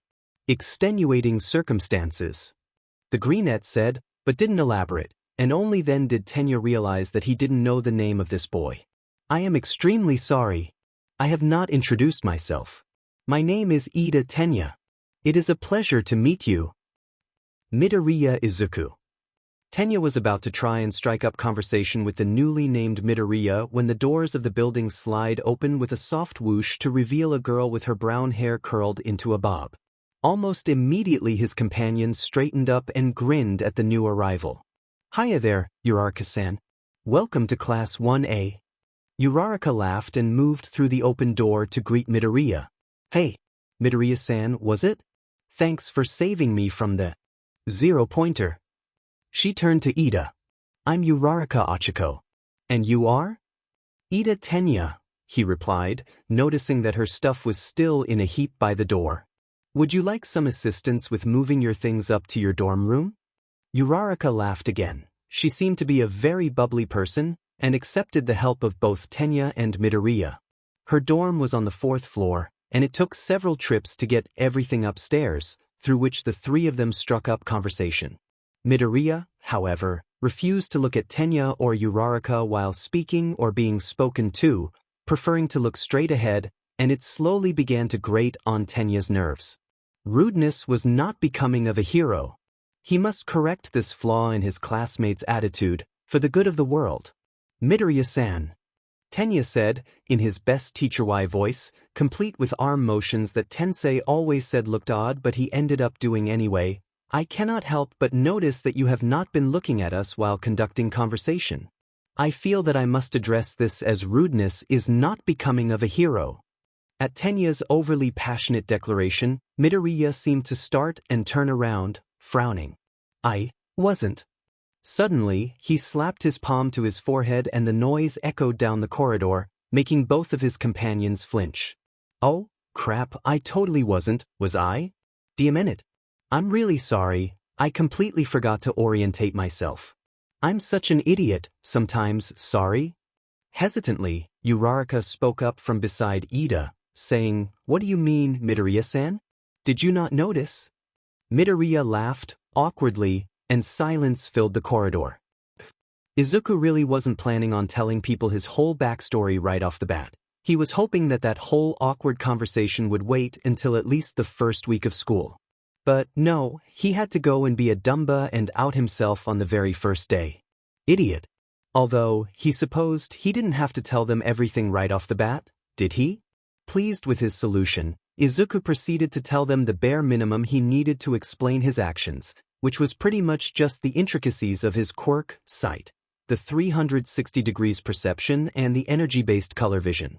By the end of his explanation, Uraraka was bouncing on her toes, and Ida had slammed himself down into a 90 degrees bow. I am deeply apologetic. I should not have made assumptions, and I am very sorry. Izuku managed to fend off Ida's apologies before Uraraka couldn't contain herself anymore and said, bubbly as always, "That's so cool. What do we look like?" "Well," Izuku replied, "you look kinda warm, pink and bubbly, but also floaty? It's hard to describe." Ida looked strict, fast and blue. After an appropriate amount of time oohing and awing over Izuku's quirk, they all returned to their rooms. Izuku was about to settle down at his desk and get some work done when he noticed a very interesting person snag on the edge of his sight. This boy's energy was really cool, actually. He was like an lonely, angry explosion, rupturing in shades of orange. Wait a minute. Angry explosions. Crap. He thought he was done with hard conversations for the day. Bakugo Katsuki was going to be the best hero the world has ever seen. Of course, this was not a new thought. He'd been thinking it for years, but it had never seemed quite as concrete as it did now, staring up at the building that was going to be his home for the next 3 years, 1A Heights Alliance. Lugging his heavy suitcase behind him, Katsuki moved through the sliding doors and took a brief moment to thank the gods for the fact that he had been able to dump his parents at the front gate. He cared about them, of course he did, but they were so much sometimes. Perusing the map he had been given of the dorms, he strode, read, stomped, into the elevator and pressed the button for the 4th floor, determined to get settled into his room as fast as possible, then hit the gym. He wanted to punch something, D-Nit. A small part of his mind thanked his dad for reminding him to pack his exercise stuff. Then promptly forgot that thought. Bakugo Katsuki didn't thank anyone for anything. An hour later he had unpacked all of his and was getting ready to hit some unsuspecting punch bags when there was a knock on his door. Katsuki, being the graceful and suave person he was, completely ignored it, for the 5 seconds it took for the stranger to knock again. And again. Growling, he got to his feet and wrenched the door open. On the other side stood a mysterious figure in a huge blue hoodie that gave away nothing about who they were, only that they were really quite short. And now Katsuki was said, who did this piece of think they were, to march up to his door and interrupt his exercise? What do you want if he spat, body tense with annoyance. Leveling his best death stare at his visitor, he waited for them to F off. He really needed to punch something. "Hello, Bakugo," the figure replied, unfazed. This made Katsuki slightly less annoyed. Someone that could stand up to his ultimate death glare, patent pending, without even flinching was probably worth keeping around. "We need to talk." Katsuki laughed incredulously. "What the F? I'm not going anywhere with your effing creepy A." The person sighed. "Look, Bakugo, I would tell you who I am, but I really don't know if you would blow up the dorm building or not. So just come with me for a minute, please? I promise that I don't want to hurt you. Just talk. Is that too much to ask?" Alarm bells started ringing in Katsuki's mind. This knew his name and his quirk, apparently. While this information might have made any normal person flee, Katsuki was most definitely not normal, and there was no way that this idiot could hurt him. With this in mind, Katsuki shrugged, straightened up from his position against the doorframe, and followed his mystery visitor downstairs and out the front doors of the dorm building. The turned into a side alleyway, which screamed bad news to Katsuki, because he was cocky, not suicidal. He was about to turn back and make a tactical retreat to the dorms when the figure lifted their hood and all of Katsuki's higher thought processes ground to a halt. "Deku." Izuku had been debating what to do about the Bakugo issue since his childhood friend had shown up at the dorms an hour ago. Honestly, until then Izuku had pretty much forgotten about the blonde, after all the that had gone down around his adoption, a 7-year-old child pushing him around a bit didn't even rank on his worst experiences of my life list. Yes, he actually had one of those. 3 guesses as to what was number 1. Bakugo seemed to be as surprised to see Izuku as Izuku was to see him, if the literal step backwards. And what the hell was that about? Izuku thought that only happened in movies, and gasp were anything to go by. Izuku raised his hand in greeting. Yo Bakugo. Long time no see. Katsuki was prepared for a lot of things stepping into that alleyway. A fight, which he would win spectacularly of course, was the most likely option, but he was ready for all possible scenarios, up to and including his attempted kidnapping by aliens. It could happen. Stop judging him. Midoriya Izuku being at UA was not one of those scenarios. It just seemed so far out of the realm of possibility after his repeated rejections of Katsuki's attempts to reach out. And that stung. Katsuki reaching out to apologize to someone was like the moon being made of cheese or All Might not being to number one hero. Almost impossible to imagine. He hadn't had a choice at first. In the aftermath of Anti-Inkos, God, he couldn't even think it without wanting to cry, what a effing idiot. His parents had found about his less than favorable treatment of Deku Izuku. They had sat him down and told him, in no uncertain terms, one universal truth. Heroes didn't hurt people. And he'd known it wasn't a good thing to do at the time. GD Nit but Izuku was so weak and quirkless and easy to pick on and it had just happened. But having the stuff he had done spelled out in front of him, he had been a S-Tai kid. So his parents made him write a letter to apologize. Which he did. And Izuku ignored him. So another letter was written. Then a third. And then Katsuki was writing them without input from his parents because he had been a f-ing idiot and he needed to apologize D-Nit. All of them were ignored. Single. What? And now this F-er decides to show up? Calling him Bakugo? And if Katsuki heard his last name out of Izuku's mouth one more time he might scream. And acting like they barely knew each other? The hurt and the rage and the pain swirled inside Katsuki's chest. And he did what he did best when confronted with emotions he didn't like. He lashed out. He charged forward, explosion gathering in his fist, towards Izuku. He barely had time to think, what am I doing? I thought was effing better than this S? Before Izuku moved. He twisted out of the way of Katsuki's punch, touched 5 fingers to the back of Katsuki's neck, pulled one of Katsuki's hairs out. And what the hell was up with that? Before Katsuki was hit with this unexpected feeling of weight that pulled him down until he was lying on the ground, winded. All in the span of 2 seconds. As he hauled himself upright to lean against the wall, Katsuki had only one thought. This was not the child he had known 8 years ago. Izuku was conflicted. He had grabbed a strand of Kaken Bakugo's hair so if the blonde so much as looked like he was going to attack, Izuku would be ready for him. As the fighting was no longer a problem, Izuku was left with 2 options.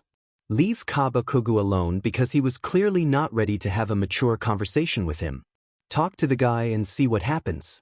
Option 1 sounded like the right choice, except for the fact that Izuku really didn't want this issue following them into class, and the fact that of the warring emotions playing across Bakugo's aura, the most prominent, strangely enough, was regret.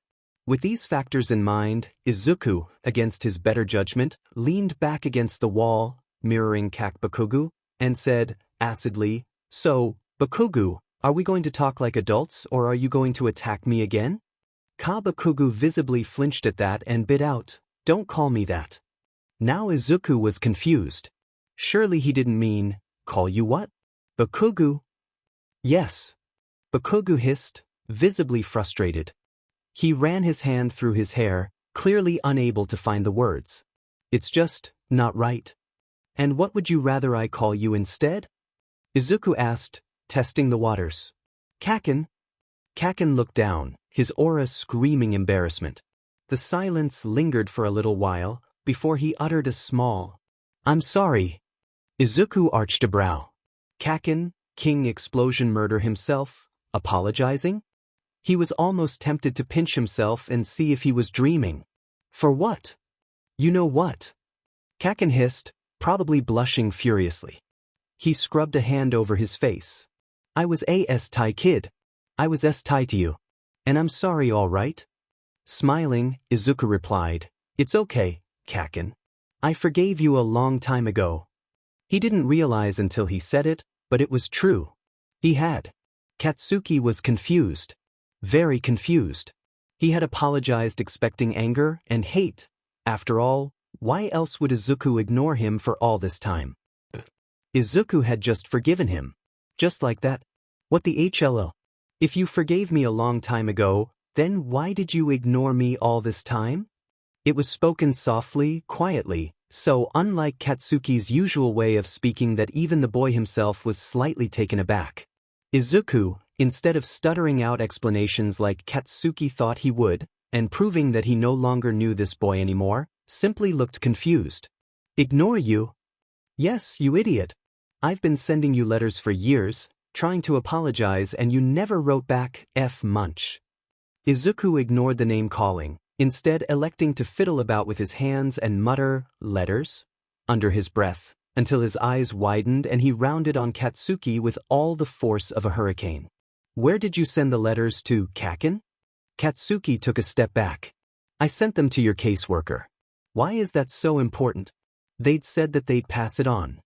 Izuku slumped back against the wall, looking deflated for some reason. Of course you did. D-Nit. And now Izuku was swearing. This day could officially not get any stranger.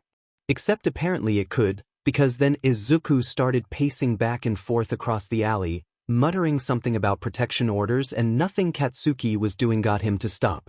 Midoriya. And God, that sounded really weird. Izuku. Stop it for F's sake. That was when Katsuki's brain decided to throw in the towel because the next word out of his mouth was Zuku. Izuku froze. Katsuki froze. The alleyway was silent for all of 2 seconds before Izuku bounded up to him in the way that made him look like an excitable rabbit, and maybe Katsuki knew Izuku better than he thought, and said, "You still remember that?" And of course Katsuki did. How could he forget? They were going to be heroes for the ages. Zuku and Kaken, even better than All Might. Abruptly, Katsuki felt drained. He was just so done with this conversation. Everything was so emotionally charged, and Bakugo Katsuki just didn't do emotions. He pushed past Izuku and ran back to the dorms. Izuku watched Kaken leave, thoughts swirling through his head. He had some idea of what had gone wrong, but it was going to require some research. He had a new goal for this first year, now. Screw the sports festival. He was going to repair this friendship if it was the last thing he did. Izuku had just started to go to sleep when realized that he had done something stupid. In the emotional turmoil that was his conversation with Kaken, he had absolutely and completely forgotten to inform the other boy about his quirk. And tomorrow was the first day of school, which meant the quirk apprehension test, where he would have to use his quirk. Such an idiot. What a dumba. Why Izuku was allowed to be a member of society was a mystery to him. Okay, maybe he was exaggerating a bit, but if Kaken saw him using his quirk tomorrow without any forewarning, that was a situation Izuku really, very much absolutely wanted to avoid. At all costs. He sighed, rolled over and tried to go to sleep. Maybe the problem would seem less daunting in the morning. Correction. The problem was not less daunting in the morning. Izuku had stayed up late worrying because, as established, he was an idiot, and so he both missed his chance to talk to Kaken and wound up having to miss a relaxed breakfast. Swearing at the time, Izuku grabbed a piece of toast and hightailed it towards the classroom, berating his idiotic idiotness. He made it to 1A with exactly 5 minutes to spare, pushed open the door to the classroom and immediately wished he hadn't. Kaken was sitting with his feet up on the desk, being berated by Ida. Why was this his life? Izuku suddenly felt a deep amount of sympathy for his dad and could almost hear him sigh and say, "I don't get paid enough for this." Izuku was pulled out of his thoughts by Uraraka, who pulled him over to look at the seating plan and distracted him with talk of the newly debuted pro hero, MT Lady. This made him feel better for the minuscule amount of time it took for him to see he was seated behind Kaken, and while they may be on better terms, they still weren't anything close to friends. At that point his good spirits evaporated, saluted, said, "Sayonara, suckers," and backflipped into the nether void. At least this day couldn't get any worse. If you want to play at making friends, go somewhere else. The sudden appearance of his dad, still encased in his favorite sleeping bag, at the door made a lot of the students scream and hurry to their seats. Izuku, well used to his antics, simply rolled his eyes and sat down. As Dad announced that there was going to be a quirk assessment test, Izuku leaned forward and tapped Kaken on the shoulder. "Hey Kaken? Don't freak out but dash. Kaken grunted and shouldered his way out of the door before Izuku could finish his sentence. He sighed. Izuku really should know better than to tempt fate like that by now. Kyuka still wasn't entirely sure that they weren't dreaming. Everything about this situation seemed surreal. One moment they were an ordinary school kid and the next they were beating up robots, moving out of their house and taking quirk assessment tests. They hadn't really had very much time to process. On the plus side, no one else had either. Traipsing outside with the rest of their new classmates, Kyuka took a moment to steel themselves. They were not going to embarrass themselves. Aizawa-sensei? What about orientation? This came from a cute little brunette near the front of the group, and maybe she was actually a bit taller than Kyuka, so they really shouldn't call her little, but whatever, and was immediately backed up by murmurs of agreement from the rest of the class. Aizawa-sensei sighed and pinched his nose. Somehow Kyuka got the feeling that he didn't really want to be there. Part of the special thing about UA is its flexible curriculum. I can teach you guys however I like, and the orientation is not a worthwhile use of time. Midoriya. This was directed towards a short green-haired boy, who turned an interesting shade of red before stumbling up to the front. The blonde standing next to her, calamari or something, snorted and Kyuka elbowed him, hard, in the side. They could already tell that this idiot was going to cause a lot of problems for them. What was your softball throw record in middle school, Midoriya? Aizawa asked. Midoriya shifted on his feet and answered, 7.5 meters, sensei. Aizawa nodded. Okay. I want you to take this ball and throw it using your quirk. You can do whatever you like as long as you don't leave the circle. Midoriya nodded and took the softball from the teacher, stepping into the circle. Out of the corner of their eye, Kyuka saw a spiky-haired blonde stiffen with what looked like surprise? A mystery for another day, they supposed. Midoriya had situated himself in the circle and appeared to be messing with the ball. Kyuka wasn't quite sure what he was doing, but after a few seconds passed, he began to glow. Not lightly either. His entire body was lit up caustic green, and his hair was lifted and swaying in some invisible wind. The ball, held in his left hand, started glowing too, before floating in the air. With both hands free, Midoriya then placed what looked like a piece of foam, but Kyuka couldn't really tell from this distance, into his, now free, left hand. They took a brief second to wonder what he was doing before he flicked the foam with his right hand, and the ball shot into the distance. That wasn't even an exaggeration. The sound as the ball moved sounded like a rifle shot. The class stood in astonished bewilderment for the 10 seconds it took for Aizawa-sensei to show them the screen of his phone. 10:59.3 m. As the class erupted into noise around them, Kyuka's enhanced hearing was just good enough to pick out Aizawa-sensei's words as he whispered to Midoriya, "You're getting slow, problem child. Last week your score was 1179. Midoriya merely shrugged, a smile playing around his lips, unaware of Kyuka's gobsmacked stare. What the hell was his deal? And how did he know Aizawa-sensei?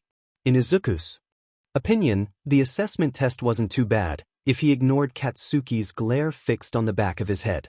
At least, he assumed he was glaring. Katsuki's orange angry explosions, which he noted had lost some of the loneliness from the first time he saw them, seemed to be focused towards him. What's this? It looks fun. Yeah. And ignoring the fact that his classmates seemed to have a death wish. It looks fun, huh? His dad repeated, deadly quiet. You have 3 years to become a hero. Will you have that attitude the whole time? Izuku sighed. This wasn't going to end well. All right. His dad continued. Whoever comes last in all 8 tests will be judged to have no potential and will be punished with expulsion. Izuku sighed again. Knowing his dad's track record with expulsions, it wasn't out of the question. He was hoping that it was a logical ruse, though. He rather liked this class. Katsuki was said. Not only did Izuku suddenly have a quirk that he hadn't told him about, the F.R. kept beating him. In the ball throw. In the 50-meter dash. This wasn't how it was meant to go, God knit. He was meant to be the #1 hero. How was he meant to do that if he couldn't even ace a simple quirk assessment test? And what even was his quirk? Katsuki watched as Izuku flew across the long jump, balanced on what appeared to be a pile of sand, glowing the same caustic green as its rider. Katsuki waited. And seethed. And when his name came up at number 4 on the rankings, underneath Izuku, he pulled his childhood friend to the side, vaguely hearing Aizawa-sensei announcing that the whole thing was a logical ruse. "We need to talk." The only light in the room came from the screen. This didn't bother him. It was how it usually was. He watched a boy glow and a ball fly. He saw a small child and a dead girl. Kurojiiri? Send my regards to Shigaraki. He has himself a deal. He often wonders why life is so arbitrary. A spark here becomes a fire there, growing, consuming until we can't consume anymore because we want to believe that we will leave our mark upon the world. And for a short time we do. The land is scorched and barren and black in the wake of our living. But each life is snuffed eventually, and the greenery returns, and our records are lost and forgotten, a blank slate ready to be burned anew. But by who, by what? For what purpose do we exist upon this barren, faceless earth? For surely the gods have forsaken us. Surely they have, for on what plane of existence does a god smile while their people die? This one, he supposes. He often wonders, because he has nothing to do but wonder and plan, here in this compound, where all walk freely with fear in their steps, a gilded, golden cage of death and lies, furnished with chains of loyalty. If he holds the key, does that mean he resides outside the cage? He doesn't think so. Once he would have said yes. Yes, because those on the throne do not lower themselves for those already on their knees, because the powerful do not bow for the weak. But now, he thinks about leaving, getting out. He could, surely, there are no chains binding him here, but thoughts of kind, young eyes and a cheerful smile pull him back. Is it wrong to be chained here by revenge? He doesn't think so. After all, if that murderer joins her in the grave, he can finally rest and dream of things that are not blood-stained walls and treacherous lies. Can't he? When Kaken told him that he wanted to talk, Izuku really should have expected something like this. This being pulled into a supply closest before he had a chance to eat lunch. Izuku sighed and pulled out an energy bar. And he was looking forward to Lunch Rush's food as well. "So," Kaken whisper yelled, "how come you're suddenly not quirkless anymore, S-tie nerd?" If Izuku had been in a better mood, the fact that Kaken was so angry all the time would have been amusing. As it was, his happiness waved from the bottom of the nether void. It had backflipped into that morning as if to remind him that it wasn't going to return anytime soon. It was probably playing poker with the devil down there. Littlest. Well. Kaken huffed, impatient. Izuku sighed again. If this conversation went badly, more than just his happiness was going to end up in the nether void. Answer my question, God knit. You see, Kaken, when a mommy and a daddy love each other very much? Not that question, Dumba. Izuku laughed. Kaken looked so frustrated. And he meant that literally. The way his energy was presenting simply screamed, frustration, frustration, frustration. I'm sorry. But God, where do I even start? Kaken kicked the wall, a pout clear in his voice. Start anywhere, moron. I don't give a DMN. And so he did. Izuku talked for half an hour, until Kaken had migrated round the corner to sit next to him on the floor among all the cleaning supplies. He told him all about the villain attack, and Yamada-sensei and Aizawa-sensei adopting him. He didn't want to lie, not anymore. But he left out the part about the girl.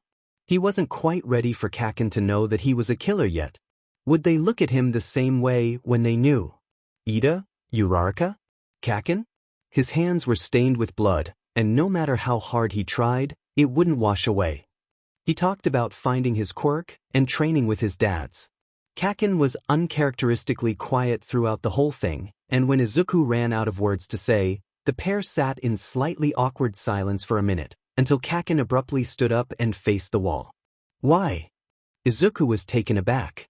Why what? Even as the words left his mouth, he realized what this was about. Kaken whirled around, hands popping and what appeared to be furious tears in his eyes. Why did you ignore my all this time, a hole? Izuku had never seen him cry before. He placed a hand on Kaken's shoulder. I didn't dash. But you did, he roared, hands popping and tightly clenched into fists. Izuku pulled back, alarmed. Well, Desperate times, desperate measures. Bakugo Katsuki. Kaken looked up, explosions silenced and surprise clear in his aura, as well as on his face, probably. Izuku privately smirked. That trick never failed when they were kids. Good to see it still worked. He walked forward until he was looking the blonde straight in, what he assumed were the eyes. I am not finished explaining, so sit your down and listen to me for once, instead of jumping to conclusions. The small 5-year-old inside of him was shaking in shock, running around and screaming, in disbelief that he had just yelled at Kaken. What the heck? The 15-year-old was doing pretty much the same thing, honestly. Kaken, looking slightly shell-shocked, if the way his explosive aura had slowed down was anything to go by, sank down until he was leaning against the wall again. Izuku joined him and started to explain. I suppose I should preface this with the fact that I never got a single one of your letters. Izuku held up a hand when Kaken's aura clouded over and it seemed like he was going to retort. Let me finish. There was a reason. He sighed and hugged his knees. Here went everything. Good. And it felt like he had just started to make progress in this friendship too. The blood was dripping off his hands, pooling on the ground. In the attack, there was a girl. A woman. I don't know. She slapped my mum dash. You've already told me this, Dumba. You were angry and your quirk manifested properly for the first time, right? You pushed the women away or some s. She died.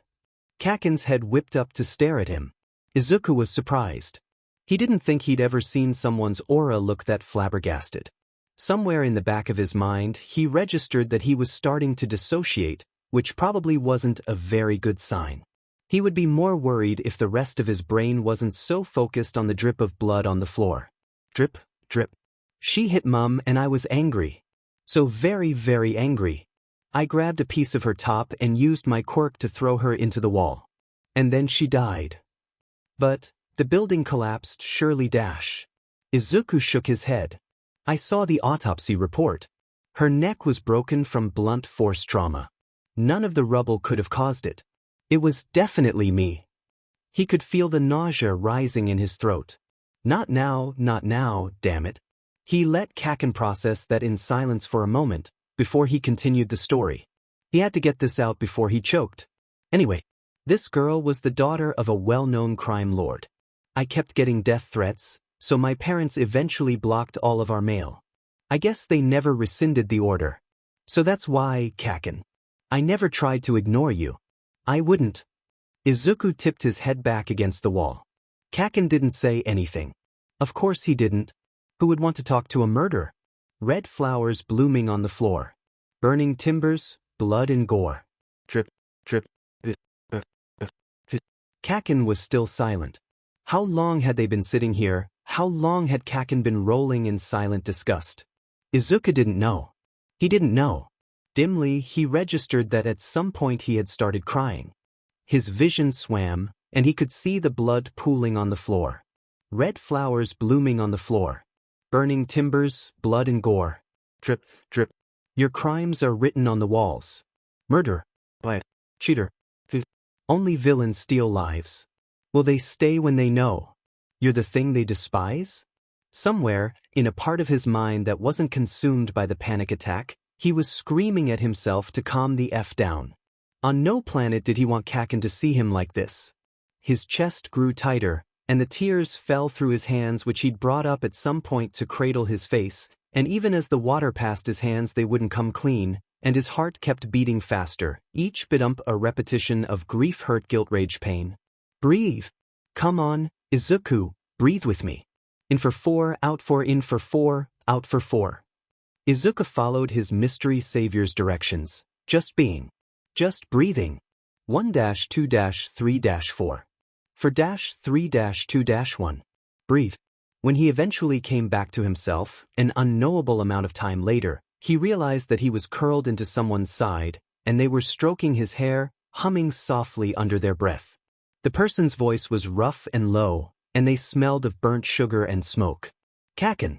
Abruptly, Izuku sat up, ignoring the pain in his skull and yelped from his impromptu human pillow. Standing on shaky legs, he stumbled to the door and was about to twist the doorknob when he was stopped by a warm hand on his wrist. "Where are you going, Is-Tai nerd?" Kaken asked, lopsided grin clear in his aura and in his voice. Izuku started. "I'm leaving." "The hell are you doing that for?" "You need to go to the nurse or something, Dumba. A panic attack that bad, you need to tell someone." Staring, Izuku asked, "Why do you know so much about this stuff? You were really good at helping me calm down earlier." Kaken scuffed his feet along the floor. "I used to get him. When I was little." Realizing that he wasn't going to say any more than that, Izuku reached for the door once more, frowning in confusion as Kaken moved to leave with him. "Why are you still here talking to me?" Kaken's aura soured, he was scowling. "Why wouldn't I be? Why would you want to talk to me now that dash?" Realization dawned on the blonde. "You think I won't want to talk to you now that I know what happened to the girl?" "Call it what is, Kaken." The other boy gazed off to the side, aura rupturing slowly in arcs of brilliant orange and voice deceptively soft. "Murder. Ye-dash. Bulls." Izuku took a step back as Kaken's palms began to pop. "That's bulls, Izuku. You are not to blame for what happened, as much as you keep trying to pretend it is. There's no way a fang lame quirk like yours could do any damage anyway, especially if your Dumba is using it." The room was silent for a spell, before Izuku burst out laughing. It was just such a Kaken way of reassuring someone. "Wah, are you laughing at me, Is-Tai nerd?" They sat back down on the dusty floor, talking about everything and nothing all at once. It felt like warmth, like friendship. Izuku had missed this. When nothing else was left to say, Izuku got up to leave.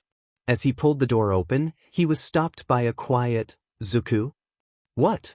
Can I call you Izuku again? 'Cause I can't very well keep calling you Deku, now can I?" Kaken's aura was the most open and vulnerable he had ever seen it, and Izuku wanted to scream success to the heavens. While it might have taken yelling and a panic attack, this was a huge leap towards being friends again. "Sure you can, Kaken." By the time Izuku and Kaken had made it out of the supply cupboard, the cafeteria had stopped serving lunch. Sighing, the two trekked back to class for the remaining half an hour, their stomachs growling. Inside, the room was just as rowdy as it had been that morning. The loudest group, whose base colors, Izuku noticed, were all complementary. Red, pink, and yellow were making a game out of throwing paper ball at the back of Ida's head. Suddenly, Izuku saw the familiar running blue code of one of Nezu's helper robots waiting at the door. Turning towards it, he pressed the button at the side that read out the recipient. "Little gremlin," the robot chirped, cheerfully. Izuku face-bombed. It was almost like Uncle Nezu wanted to out him. Actually, knowing his Uncle Nezu, he probably did. Hopefully no one but Kaken was close enough to hear. Izuku opened the top compartment and removed 2 bentos as well as a handwritten note. He silently handed Kaken one and motioned towards the desks. Kaken, thankfully, understood, but on the way past he whispered to Izuku, "Little gremlin?" "Don't ask."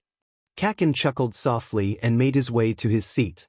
Izuku was about to open the note, but his hopes of no one noticing the robot were dashed when the loud pink-smooth hypergirl made her way over from the corner. "Hey, cool robot. Is it yours? What's your name?" "I'm Mina Ishido." Under the onslaught of questions and the fact that this girl was way too far into his personal space, Izuku could do nothing but stammer. Dash. Thankfully, he was saved by a friendly red insecure boy, which was a very interesting combination, especially considering that, judging by his aura, his quirk was some sort of hardening defense, who introduced himself as Kirishima. "You're too excitable sometimes, Mina-chan, geez. Give the boy some space." Izuku shook his head. "No, it's fine. The robot's not mine, it's Principal Nezu's, and my name is Midoriya Izuku." "Hey, cool!" Mina exclaimed. The two started examining the robot, and Izuku turned his attention back to the note. It was written in smooth, looping cursive, and it would forever be a mystery to Izuku as to how Nezu could write like that with paws for hands. "Little gremlin. While I am very glad that you and Bakugo are bonding, please don't forget to eat lunch. Your parents will come after me and I don't want to have to deal with that, Please and thank you. Izuku snorted. Trust his uncle Nezu to admit he was stalking him, bash his parents and act like one himself in the span of a sentence. That aside, would you please pass a message on to Uraraka Achiko?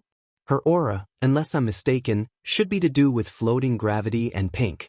Your favorite uncle, tongue sticking out. P.S. No, I'm not telling you what the message is. Your clue is as follows. 70%. Every day is opportunity to learn. Plus ultra. Izuku sighed. Well, if his uncle didn't know that he and Uraraka had already met, then at least there were no cameras in the dorms. That was a relief. Hey Uraraka-san. Come here a moment. Uraraka shouted her consent and started making her way towards him. And that was when Mina snatched the letter out of his hand. He'd have to thank Nezu for outing him later. Inside his office, Nezu shivered. He switched his CCTV to Class 1A, saw what was happening, and started writing his will. Hey! Mina shouted, loud enough to gather the attention of the entire class. Is this letter to you, Midoriya-san? Izuku stepped back, waving his arms in front of his face. God, why couldn't he lie when he was flustered? No. Yes, well not exactly. Mina's eyes flashed in recognition as she continued reading. Midoriya-kun. Izuku did a double take. He was sent just a minute ago. I have an idea. Izuku immediately recognized the look on Mina's face as the one he wore when he was in gremlin child mode. Shoot. He did not like where this was going. Hey, Kaminari-kun. Mina shouted. Set up the projector. The final member of their trio, a goofy yellow happy boy, nodded his assent and moved to do just that. Meanwhile, Mina shoved Izuku to the front of the classroom, despite Kirishima's whispered complaints. This meant that, 5 minutes later, Izuku was standing at the front of the class with Nezu's letter projected onto the board behind him and 19 people staring at him expectantly. He wanted to die, and someone was going to pay for this. Meanwhile, back in his office, Nezu rechecked the feeds, winced and started prepping the underground bunker. Just in case. Izuku watched in mute horror as each of his classmates read the letter and thwacked his head down on the desk. Even with his head face down, he could see the exact moment each person realized what was going on, as each of their auras flared in surprise. Apart from Kaken, who simply sat there looking smug. And that wasn't even an exaggeration, his explosions were incredibly self-satisfied. Izuku groaned again. Was it too early for his dad to arrive? Preferably right this very second? Excuse me, Midoriya, was it? What does this letter mean? The voice belonged to a uptight red bouncy girl in the third row. As she spoke, Ida nodded along and Izuku tried his best to level a death glare in his direction. He already knew what this was about, D-Nit. Izuku had told him, that first day. No use complaining now. Izuku was just going to have to explain as best he could. Without mentioning any actual information about himself, because if he did he would A. be putting himself in danger, and B. would lose his bet with his pops, so. This was going to go great. Izuku sighed and said, why do you all care so much? It's just a letter from Nezu. It was only when Mina let out a shocked, Nezu's your uncle? And the class erupted into noise that Izuku remembered how Nezu had signed that letter. He flushed a bright crimson and began to stammer out excuses. It was official. Someone was definitely going to die today. Nezu sneezed and decided that it would probably be in his best interests to double his preparations on that bunker. He felt like he was going to need it. Eventually, the class and Izuku were recovered enough that the Greenette could make a coherent story. Well, I discovered my quirk quite late and my parents have connections with UA, so I kinda spent a bit of time here as a kid. So, yeah, that's why he signed the letter like that. Izuku said, rubbing the back of his neck self-consciously. He was about to step off the podium, and seriously, what was he up there for, when Mina, who he was really starting to dislike, spoke up and said, what does he mean by Uraraka's aura? Well, Izuku said, cursing everything in the universe and all the cosmic forces that hated him apparently, it's, part of my quirk? Oh right. Uraraka jumped in. He was going to have to remember to buy her some chocolates later. You told me about it in the dorms, right? The class started muttering again, and thankfully gave Izuku time to gather his thoughts. So? Mina asked, bouncing in her seat like an excitable puppy. Izuku sighed again. Basically, I was born blind. He ignored the whispers. He'd dealt with much worse. To make up for that, when I developed my quirk, I basically gained a sense that shows me a 360 degrees view of the area around me. It's like a sphere of awareness? Yeah, let's go with that. People have different auras, so that what Nezu meant.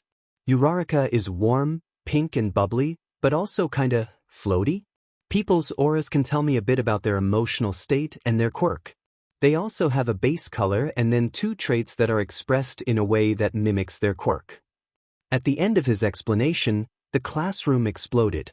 Everyone was yelling at the same time until Kaken finally set off explosions from his palms and told everyone to shut up, US Thai effing extras. When everyone was finally quiet again, Izuku rested his head against the desk. Can I go sit down now? He took the silence to mean yes, until Uraraka timidly raised her hand. He might have to rescind those chocolates. What was the message Nezu wanted you to give me? It was a valid question, so Izuku glanced back and forth between the gravity girl and the board a few times before saying, it's a bit private, so you might not want me to say it here. Uraraka shook her head and said that it was fine for everyone to know. Nezu wanted me to pass on that 70% of your tuition fee is being paid for by UA. Uraraka beamed and reached for her phone to tell her parents the good news. Sensing there would be no more questions from Mina, and thank God for that, Izuku went to step down from the podium, only to be halted by a voice from the back row. How'd you work that one out, Izuku? Izuku simply sighed and said, nice to see you again too, Hitoshi. We really have to stop meeting like this. Hitoshi didn't quite understand the concept of friends until middle school. There were people who tolerated his existence, but he was shunned, forgotten. Then he met a green-haired wonder child in a park, and everything changed. 5 years later, he was in his dream school, and $500,000 richer, thanks to the lawsuit Izuku had filed against his middle school. He had seen the greenette around, but it wasn't until Mina pushed him up to the front of the class and proceeded to embarrass him 10 ways to Sunday that he finally decided to speak up. It wasn't like they didn't see each other out of school all the time, anyway. How'd you work that one out, Izuku? Izuku, well used to his antics by now, sighed and replied, nice to see you again too, Hitoshi. We really have to stop meeting like this. The rest of Hitoshi's classmates were frowning confusedly, but Hitoshi grinned wolfishly and said, that's true, I suppose. How many people did we make cry that day? He was, of course, referring to the April's Fool Day prank. It had truly been their greatest masterpiece, and he and Izuku had once blown up a zero-pointer with nothing but a glue stick and a pen cap. I believe was the whole school, problem children. The voice of his mentor came from the doorway, and the two co-conspirators shared equally terrifying grins. At the look on their faces, Aizawa-sensei sighed and put his head in his hands. And no, problem children. There will be no pranks in this classroom. I'm pretty sure an entire generation of heroes still has PTSD over the one 5 years ago. With that, Aizawa-sensei began the lesson, and the class was left to ponder the mystery that was the two problem children. Yaoyorozu Momo didn't quite understand Midoriya. She had been pondering the mystery since lunchtime, but the only thing she had managed to conclude was that she couldn't conclude anything. Every answer seemed to only create more questions. Why had his quirk come in late? Why come to UA to control it? What was the deal with his quirk, actually, because it seemed to be both a mental and physical type at the same time, and Momo had never heard of anything like that, ever. She was startled out of her thoughts by a tug on her sleeve. Yamamo? Are you coming? We have to change for foundational heroics. The voice belonged to Jiro, a nice person Momo had met in the dorms yesterday. They were really laid back, and their hair was so soft and fluffy and... bad Momo. Bad. This was not the time to be a useless gay DMN. It definitely didn't help that Jiro's hair looked really, really soft and all Momo wanted to do was run her hands through it. Nope. Not at all. Goodness. This really was developing into a crush way to God and fast for her liking.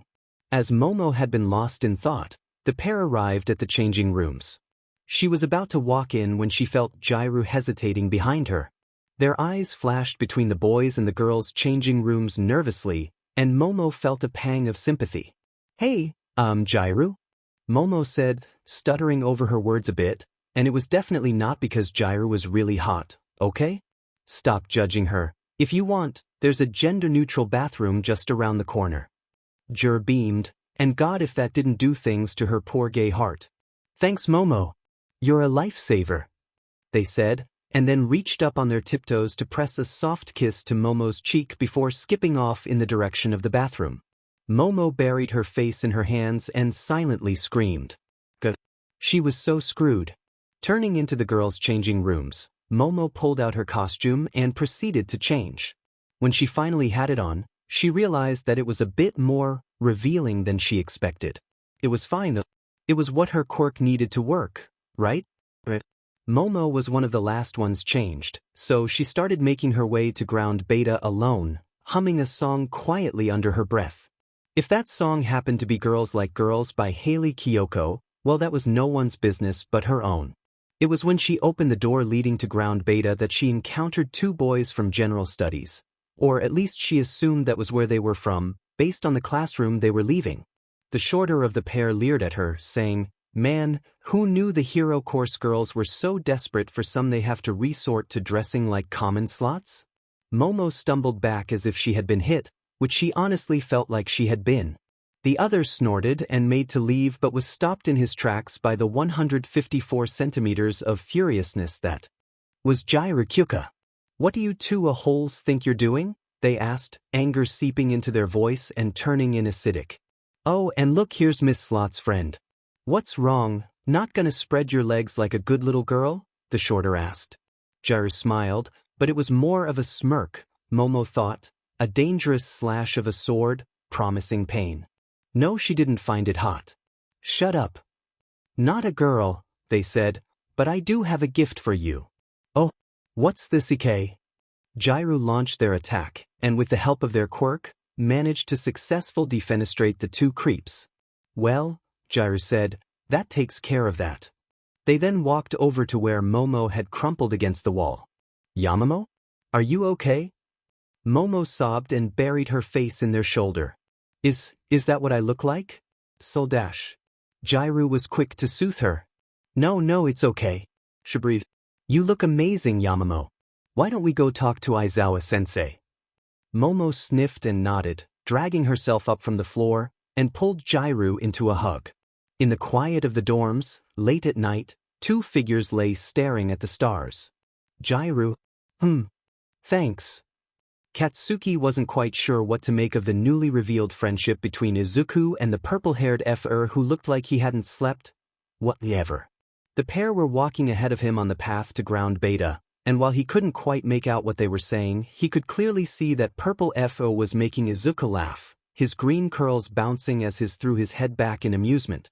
The sight made something weird curl in his stomach, a feeling that Katsuki couldn't even begin to identify. It was why when the redhead from the Dumba trio, as he had christened them in his head, came bouncing over and draped himself over his arm, he didn't kill them into the stratosphere. He did, however, squawk and flail around enough that the tie-haired menace was evicted from his personal space. "The F are you doing, guys, tie-hair?" This tie-hair simply beamed and said, "I didn't think you could fit that many swear words in one sentence. That's really manly. I'm Kirishima, by the way." While Katsuki stared at him, mouth agape, Kirishima turned around to summon the rest of his Dumba squad over to meet this super manly guy. "What did you say your name was?" "Bakugo." The rest of the walk was spent with Katsuki trying to get away from the brain cell-killing idiocy that was the combination of Mina, Kaminari, and Kirishima, and the idiots blatantly ignoring said efforts. As Katsuki ducked underneath another of Mina's attempts to hug him, "Come on, blasty boy. You must be capable of affection." He reflected that with these Dumbas laughing around him, he could almost ignore the pang in his chest he got whenever he looked at Izuku. Almost. Izuku hadn't quite been prepared for Kaken's hero costume.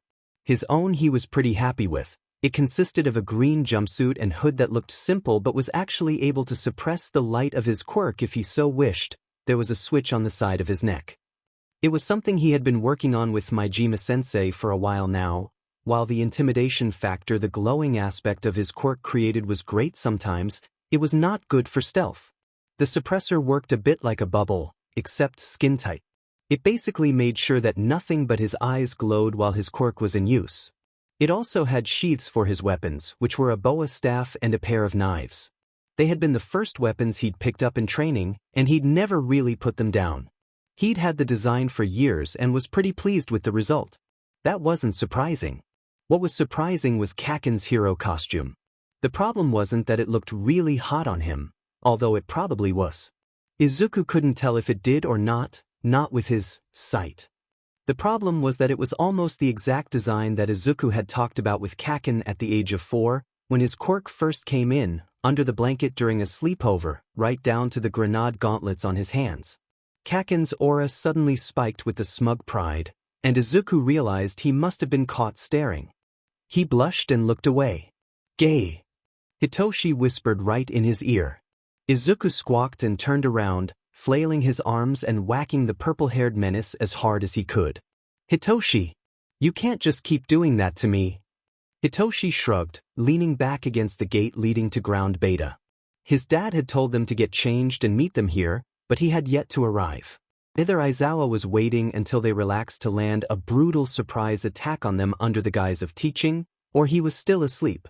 It was probably the latter, but Izuku didn't plan on letting his guard down. Just in case. "What's the deal with you and Blasty Boy over there, anyway?" Hitoshi asked, tipping his head back to, presumably, look at the sky. Izuku tilted his head. "Blasty Boy? Yeah. You weren't there, 'cause you overslept, probably, but this morning the robot boy with glasses started going off about Bakugo have his feet on the desk, and Bakugo's hands kept exploding. So, Blasty Boy." Izuku facebombed. Trust Kaken to get into an argument about school desks, of all things. Hitoshi's aura suddenly sharpened with interest, and only then did Izuku realize what he had done. "Kaken, huh?" Izuku waved his arms through the air, stuttering, and with a face as red as a tomato, probably. Not that tomatoes looked red to Izuku. They looked green, like most plants, but apparently they looked red to everyone else. "No, nothing like that, Hitoshi. We're just childhood friends, is all. We lost contact after the attack. I moved away." Hitoshi hummed, and went back to staring at the sky. After a long, but not uncomfortable, pause, Izuku broke the silence with, "Reckon Eda'd be mad if we told him about everything we've done to the desks?" Hitoshi snorted, then started full-on laughing, Izuku chuckling along with him. Over their 5 years of friendship, the pair had pulled a lot of pranks. Most of them involved the UA desks, and everything had been done to them, from writing all over them to turning them into robots, courtesy of the UA support department.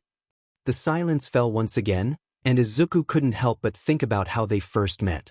A purple boy crouched in a park, frantically trying to rip a muzzle off his face, shoved there with taunts of villain and freak. He sobbed and cried, and still couldn't rip it. Glowing green eyes emerged from the darkness. "Are you okay?" Gentle hands lifted away the muzzle, and he sat down next to the purple boy, letting him sob into his shirt until the sun rose above the trees. "Hey, Izuku?" "What is it, Hitoshi?" Hitoshi's aura popped with smugness. "You like Blasty Boy, don't you?" "Hitoshi!" Izuku knew his day was going to go badly the moment the words, "class president," left his dad's mouth. All the other students started yelling about it being a normal student activity. Izuku snorted.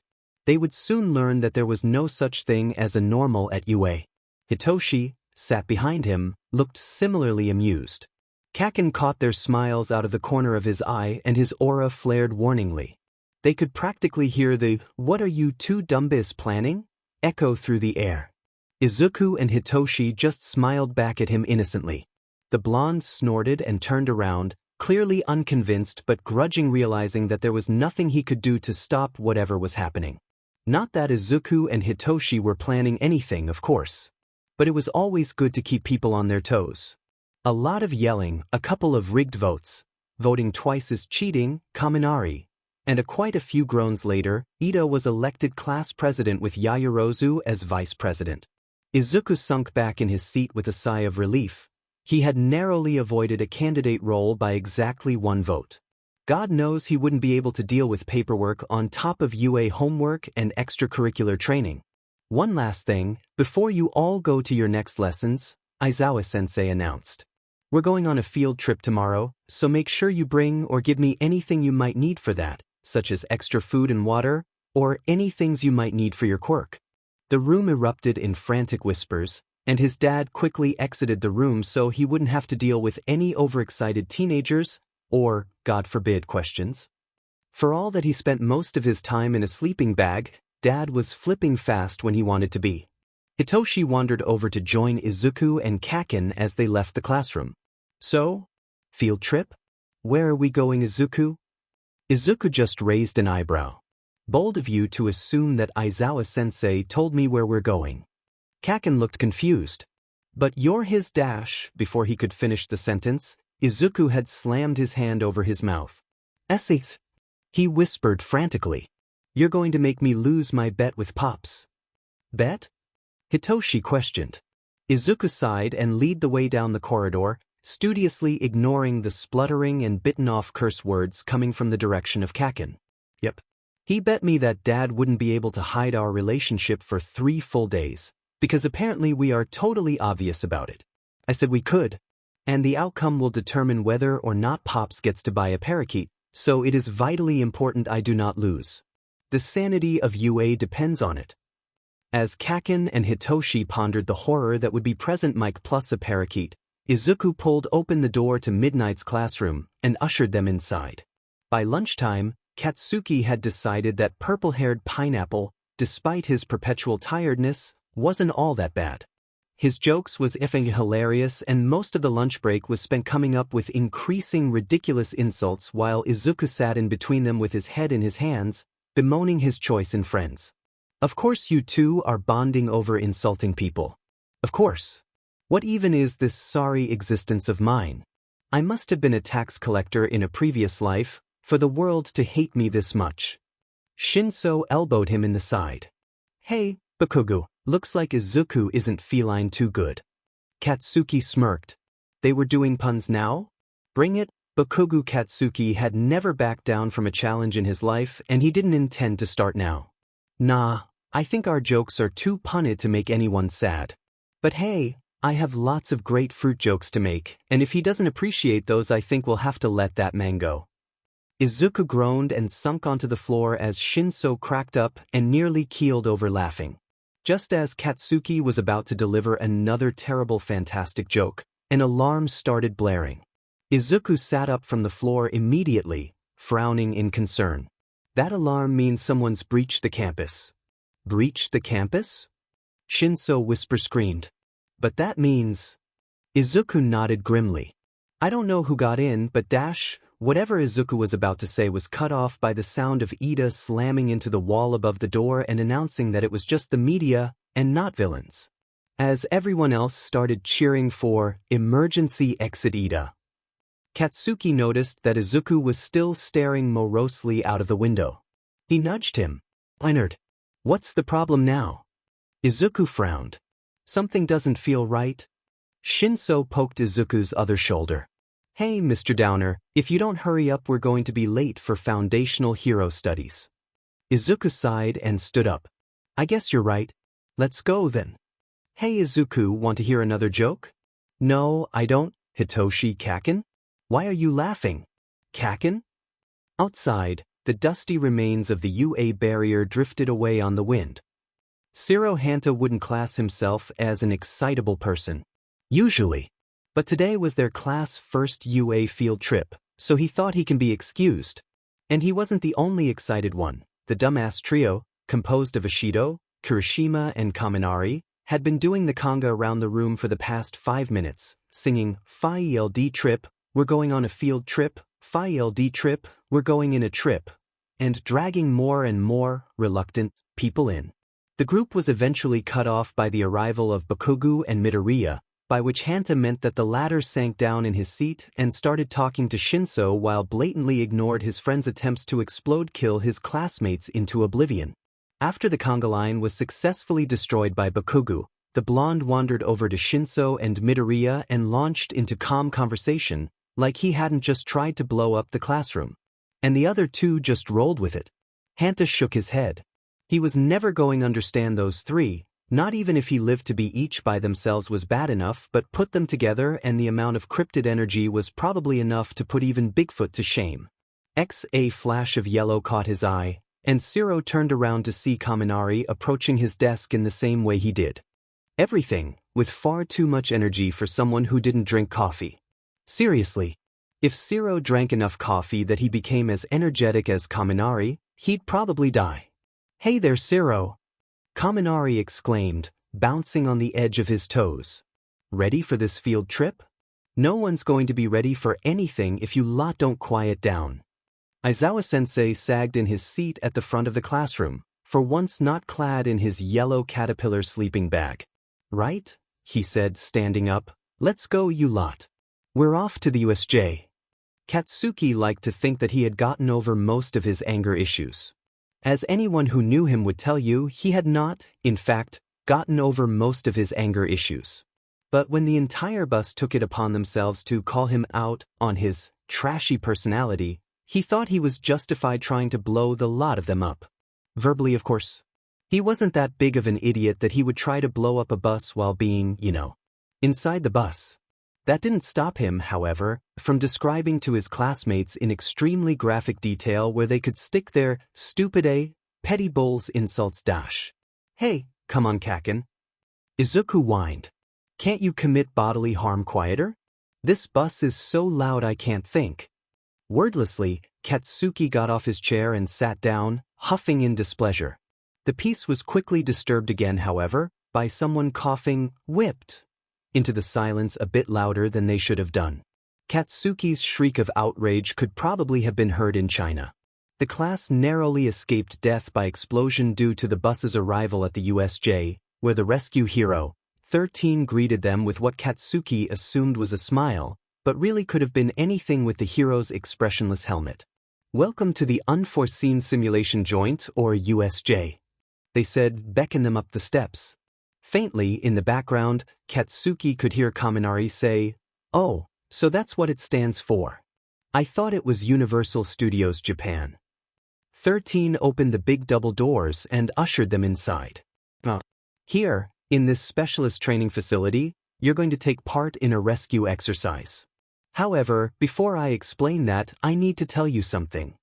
They picked up a rock and threw it in the air, where it hovered for a moment before being sucked in by their quirk and disappearing into their gloves. "My quirk is black hole. It can suck anything in, including light. Anything I absorb turns to dust. I work as a rescue hero, but can you imagine what would happen if I used my quirk on a person?" From the looks on Katsuki's classmates' faces, they had not. "Your powers are not meant to inflict harm. I hope that you leave here today with the understanding that you're meant to help people." 13 looked around the space. Apparently satisfied with what they saw, they turned to Aizawa-sensei. "I do believe we're ready to start the lesson." Suddenly, Jair stepped forward and said, Aizawa-sensei? What's that?" They pointed a shaking finger to the plaza, where a darkness was gathering, reaching outwards and growing until it gaped, a large rip in the fabric of the world. "A warp quirk," Katsuki thought queasily. "That's a FING warp quirk." A face loomed out of the portal, twisted up in the most horrifying smile Katsuki had ever seen. "Hello, children. We're the League of Villains, and we've come to crash the party." Suddenly, Jair stepped forward and said, Aizawa-sensei? What's that?" They pointed a shaking finger to the plaza, where a darkness was gathering, reaching outwards and growing until it gaped, a large rip in the fabric of the world. "A warp quirk," Katsuki thought queasily. "That's a FING warp quirk." A face loomed out of the portal, twisted up in the most horrifying smile Katsuki had ever seen. "Hello, children. We're the League of Villains, and we've come to crash the party." Izuku was not having a good day. As villains started flooding through the portal, he reflected that whoever decided that becoming a hero was a viable career choice was an idiot. Oh wait, that was him. His dad readied his capture weapon even as someone in the crowd behind him shakily asked, "Is this part of the exercise?" Aizawa-sensei opted to avoid the question in favor of telling 13 to protect the students before jumping into the crowd of villains swarming below. Izuku went to follow. His dad couldn't fight this many villains by himself, he was good but not that good, only to be held back by 13. He shot a glare at them but they simply sighed and said, "I know, Midoriya. Believe me, I know. But the students need to get to safety." Izuku grimaced but nodded. "We'll bring help." 13 inclined their head in a way that Izuku had come to learn meant they were smiling. Izuku turned to the students who were standing around in shock, gazing at the crowd of villains in trepidation. "Come on guys. Everybody out." Kirishima frowned. "But, Aizawa-sensei?" Izuku shook his head. "He can fight better if he's not worrying about us. Come on, hurry." The class suddenly sparked into action and made for the door, only to be stopped by the warping villain from earlier. "Whoops, sorry children. I can't have you running to get help now, can I?" He swept his arms out and conjured up numerous portals into which he started dumping Izuku's classmates. Kaken made a valiant attempt at escape but was eventually caught when he accidentally bumped into Kirishima. Izuku, for his part, managed to dodge several portals before being outmaneuvered when one opened unexpectedly behind him. From the splash he'd heard from the flood zone, he'd expected to be teleported to a different area of the USJ, but he was dumped unceremoniously out of the warp gate in the middle of the plaza, right in front of the fountain, at the feet of the presumed leader of the League of Villains with the words, "Midoriya Izuku, young master Shigaraki." Up close, his aura was terrifying.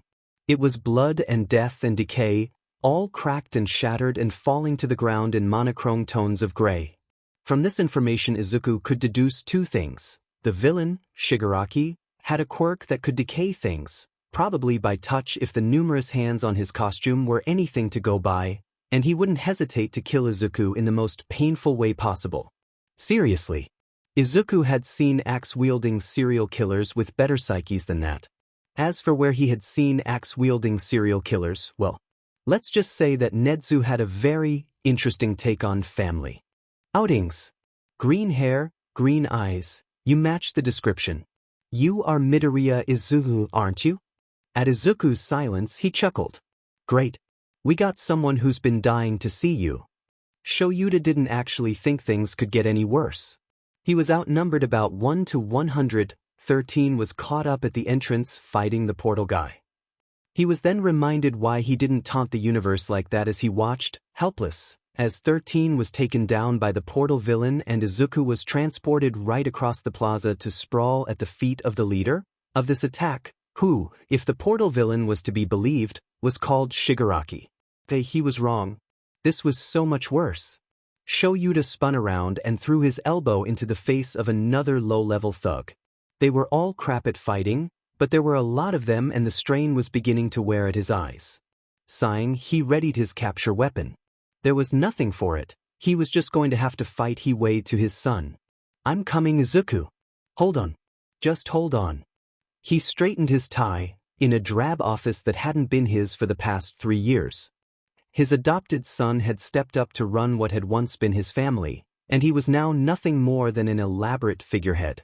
But that was fine. He had more important things to worry about. The powerful did not bow to the weak. He held the key and he would show them what it meant to be king. His legs ached beneath him and his bones creaked. His body was too old, now, for this violence, but his soul was screaming for anger and blood and death. He would not stop now. Not so close to his goal. The song of the stars and the earth is death and life and death, spun out between galaxies in a whispered song not song that twirls everything in the universe along its stave. He would take these mortal hands and play it, be the musician at the end of the world. He will ensure death for those who took his life from him, play their way into mass graves and graceless heaps only the rats would visit. This was his promise. His oath. Kawarita Kazoku straightened his tie and stepped through a portal into the US. Izuku was going to ask what Shigaraki meant about someone dying to see him, but stopped when another portal opened up in front of him. Through it stepped a middle-aged man in a suit and carrying a briefcase. Izuku would have said that he looked like a regular businessman if it wasn't for the gun clutched tightly in his left hand. "Why, hello there, Aiin," the man said, crouching down to meet his eyes and tilting his chin upwards with the pistol. Izuku could feel the cold barrel of the gun casually resting against his chin, and his mouth went dry. He wanted to pull away, but he couldn't. He was pinned in place. A quick look at the man's aura confirmed that, yep, this guy's quirk was probably paralytic eye contact.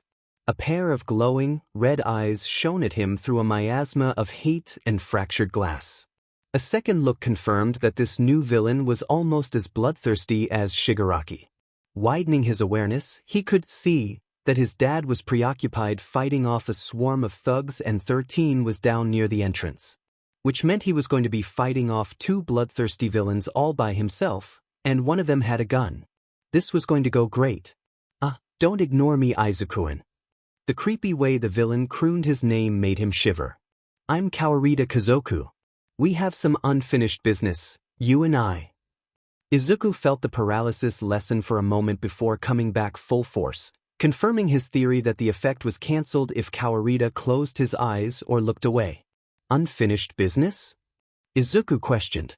He was going to have to play this carefully if he didn't want to get shot. "Does the name Sensei mean anything to you?" At Izuku's silence, Kawarita's aura flared angrily.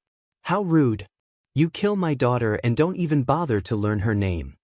Jirokyuka would like to say they weren't exactly sure when, exactly, everything had gone to S.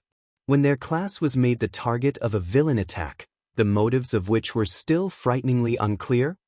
When they had enrolled for UA. No, Kyuka knew exactly when everything had gone to S.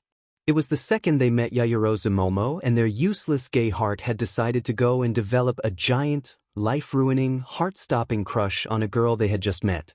Yes, they decided as they narrowly dodged a projectile taking their head off, they were going to die because they were too busy staring at the fact that Yamamo looked way too hot holding a sword. Holy fool.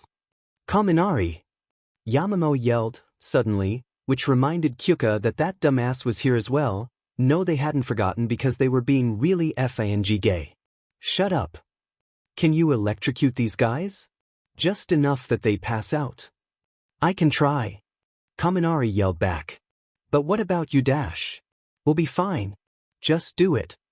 Momo's arm reached out, suddenly, and pulled Kyuka towards her before shielding them both under an insulation blanket.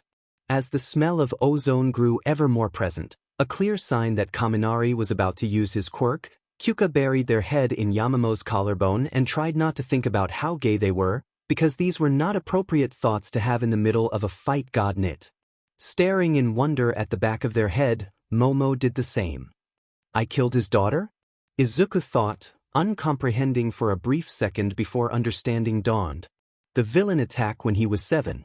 The girl he killed. This girl was the daughter of a well-known crime lord. "I kept getting death threats." And he gazed at Kawarita with new fear in his eyes. This didn't go unnoticed by the villain, and a saccharine sweet smile spread slowly across his face. "Ah, so you do remember. Imagine how sad I was when you disappeared and stopped getting my mail. But then, you showed up again. So I pulled together some friends so we could have a surprise party. Do you like it?" He swept the arm not holding the gun out wide, gesturing to the whole youth. Screams and yells intermixed with the harsh noises of fighting drifted towards him from every corner, and he held back the urge to "I'm so glad I found you again. Here you are. Tell me, Izuku, what's a murderer doing at a school for heroes?" And suddenly, Izuku could breathe. On the last word, Kawarita had blinked again, and Izuku used the opportunity to kick Kawarita's gun away from his face and scramble to his feet, pulling out his staff and extending it to its full height. Kawarita snarled and said, "You want to do this the hard way? Fine." He rushed at Izuku, gun pointed out and ready to fire. Izuku cursed himself for not disarming the man earlier and fell into an easy pattern of dodging, blocking, and attacking. Kawarita wasn't the strongest fighter, but he had a gun and Izuku couldn't afford to be cocky. Ducking under a heavy-handed swing with the butt of the gun, Izuku was about to wrap Kawarita in the solar plexus with his staff, taking him down and hopefully ending the fight. But at the edge of his awareness, Izuku saw Shigaraki move towards his dad, who was facing the wrong way. "Dad, watch dash." Izuku suddenly froze as he felt the cold barrel of Kawarita's gun. "Out!" Meet the back of his head. His son's shout was enough to save Shoyuta from Shigaraki's sneak attack. It was not enough, unfortunately, to stop him from carving 5 bloody furrows into Shuta's arm. Jumping away to gain some distance, Shoyuta watched dispassionately as bits of his skin float down to touch the unyielding concrete beneath his feet. A disintegration quirk, then. Most likely 5-finger touch activated. The other villains backed off as Shigaraki approached, sensing their leader's unspoken declaration that he was going to get rid of Shoyuta. "Why are you here?" he asked as the two men began to circle each other. Shigaraki bared his teeth and said, "I'm not going to reveal my party objectives so early in the quest." A part of Shoyuta was rather taken aback at the strange video game metaphor. It sounded like something a child would say, not a villain leader that had managed to infiltrate UA. His response evaporated, however, when he caught sight of his son. During their conversation, they had circled around enough that Shoyuta could see that Izuku had a god-aiming gun to his head. It caught him off guard enough for Shigaraki to make his move, darting in and aiming for Shuta's neck. He only just managed to get his arm up to block, and he winced as the skin started to disintegrate. Shigaraki yanked him in close to hiss in his ear, "Don't go getting distracted, Eraserhead," before Shoyuta successfully pulled away, holding his injured arm close to his body so he could observe the damage. Shigaraki had disintegrated his elbow nearly to the bone, and it was next to useless until he could get it healed. Shoyuta glanced over to where his son still had his hands up with a gun to his head. He looked back at Shigaraki, and he realized 3 fundamental truths at the exact same time. The villain was facing in his direction. If he went across to save him now, there was every chance that the villain would shoot him, or worse, shoot Izuku. Shoyuta was not going to risk that. His son had extensive combat training and knew what to do in a situation like this. It was highly likely that he would be able to rescue himself. Shigaraki was an accomplished fighter. Ordinarily, Shoyuta would have been able to end this fight quickly, but he was weighted down by his injured arm. If he tried to leave this fight to get to Izuku, Shigaraki would definitely come after him, and he would have to fight off the gun villain and Shigaraki. With Izuku fighting next to him, it might be possible, but he didn't want to put his son in that kind of danger, and with the both of them having to split their attention, because you never take your eye off someone with a gun, the likelihood of one of them getting injured or killed was much higher than usual. Right then, Shoyuta thought to himself, "That settles that." As much as he hated it, the best course of action was for Shigaraki to go down and then rescue Izuku. Shoyuta fingered the ancient hyphus hanging at his waist before darting forward to land a kick on Shigaraki's knee, only for it to be blocked and the sole of his shoe disintegrated away. He smiled grimly. This was probably going to hurt. But for his kid, his students, he would get through it. "Hang on, everyone. I'm going to save you all." Izuku watched, helpless, as Shigaraki disintegrated his dad's elbow down to the bone. His dad glanced in his direction a couple of times, but eventually returned his attention to Shigaraki. Izuku breathed a sigh of relief. That was the right decision. The only reason Kawarita hadn't shot him yet was because he was monologuing, something about avenging his daughter's death? Izuku wasn't really listening. He figured it was probably better for his mental health, and he didn't want to risk breaking off Kawarita's train of thought.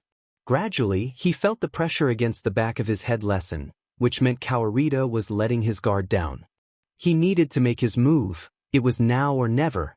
Well, he thought, here goes nothing. Mess this up and I'm dead. Moving as slowly as humanly possible, he shifted his weight to his left leg, before quickly crouching down and sweeping Kawarita's leg. At the same time, he grabbed the hand holding the gun, forcing it up in the air.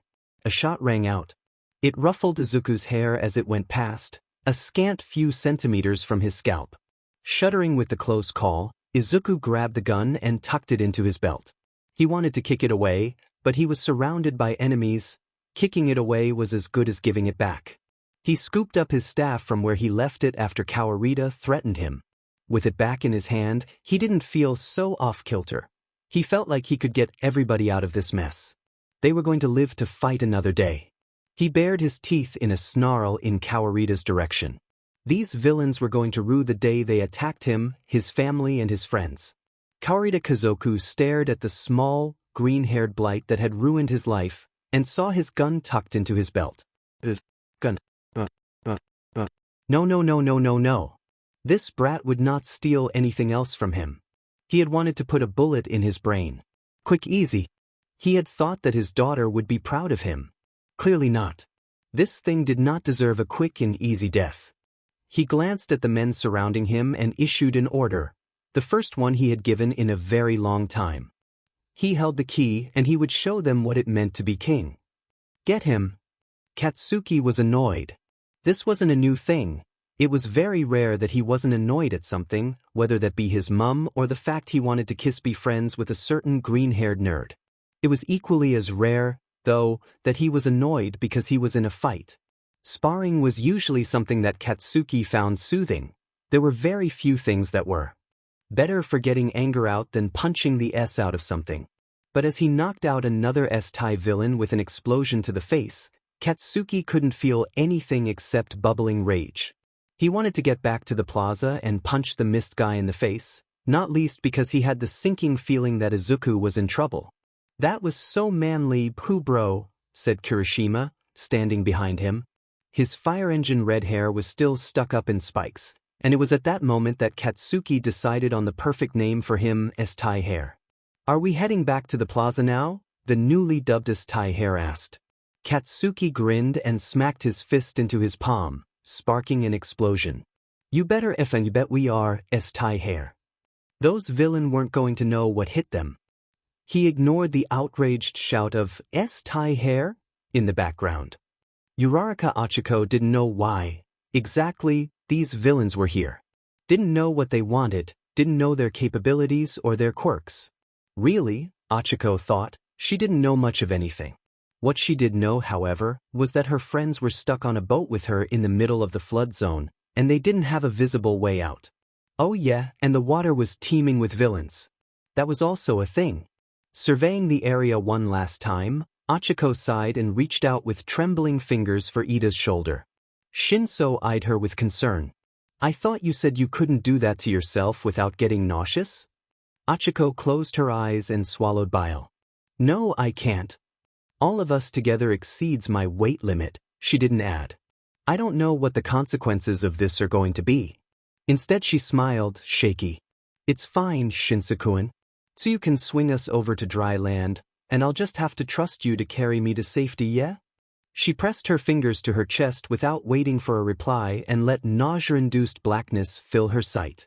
They would just have to hope that her quirk lasted long enough to get them to the other side. Sweep. Izuku wasn't sure exactly how long he had been fighting for now. The villain, Kawarita, his mind corrected him. His name is Kawarita Kazoku, and who's the real villain here when you killed his daughter? Had ordered the others to attack, and Izuku had stopped trying to finesse his way out of the situation, not that he'd been doing a very good job of that, and had let himself fall into the familiar pattern of fighting. Sweep. Izuku backflipped away from a heavy blow that would have taken his head off and considered his options. These villains were tenacious, and more importantly, there were a lot of them, which meant that Izuku was surrounded. While his sight meant that it was hard to sneak up on him, it didn't mean that he liked having to fend off enemies from all directions. Sweep. Suddenly, Izuku had an idea. He had wanted to practice this move a bit more before he actually used it in a combat situation, but desperate times, desperate measures, etc.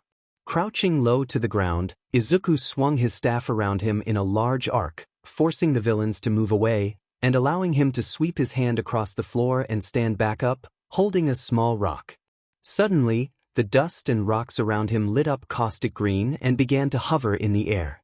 Izuku's vision filled with lines and the familiar brown color of rocks and dirt, with just the vague silhouettes of the people standing nearby. He twirled his wrist, carefully, and his miniature tornado began to swirl around, slowly at first, but then faster and faster. Izuku crouched down inside his makeshift barrier and waited for the villains to come to him. There are no such things as miracles. Miracles are statistical improbabilities caused by a set of coincidences that happen in just the right way and just the right place to create an unforeseen change. Midoriya Izuku had already borne witness to one such improbability in his life, the awakening of his quirk. And 8 years later, he was the catalyst for another. Our statistical improbability begins with two things: quirk laws and the unyielding forces of physics.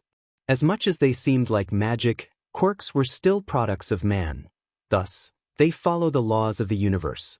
The funny thing about quirks, though, was that they also followed their own laws. Central, unshakable laws that made the basis of what a quirk was. Midoriya Izuku's quirk, for all that it seemed confusing and complicated, was actually very simple.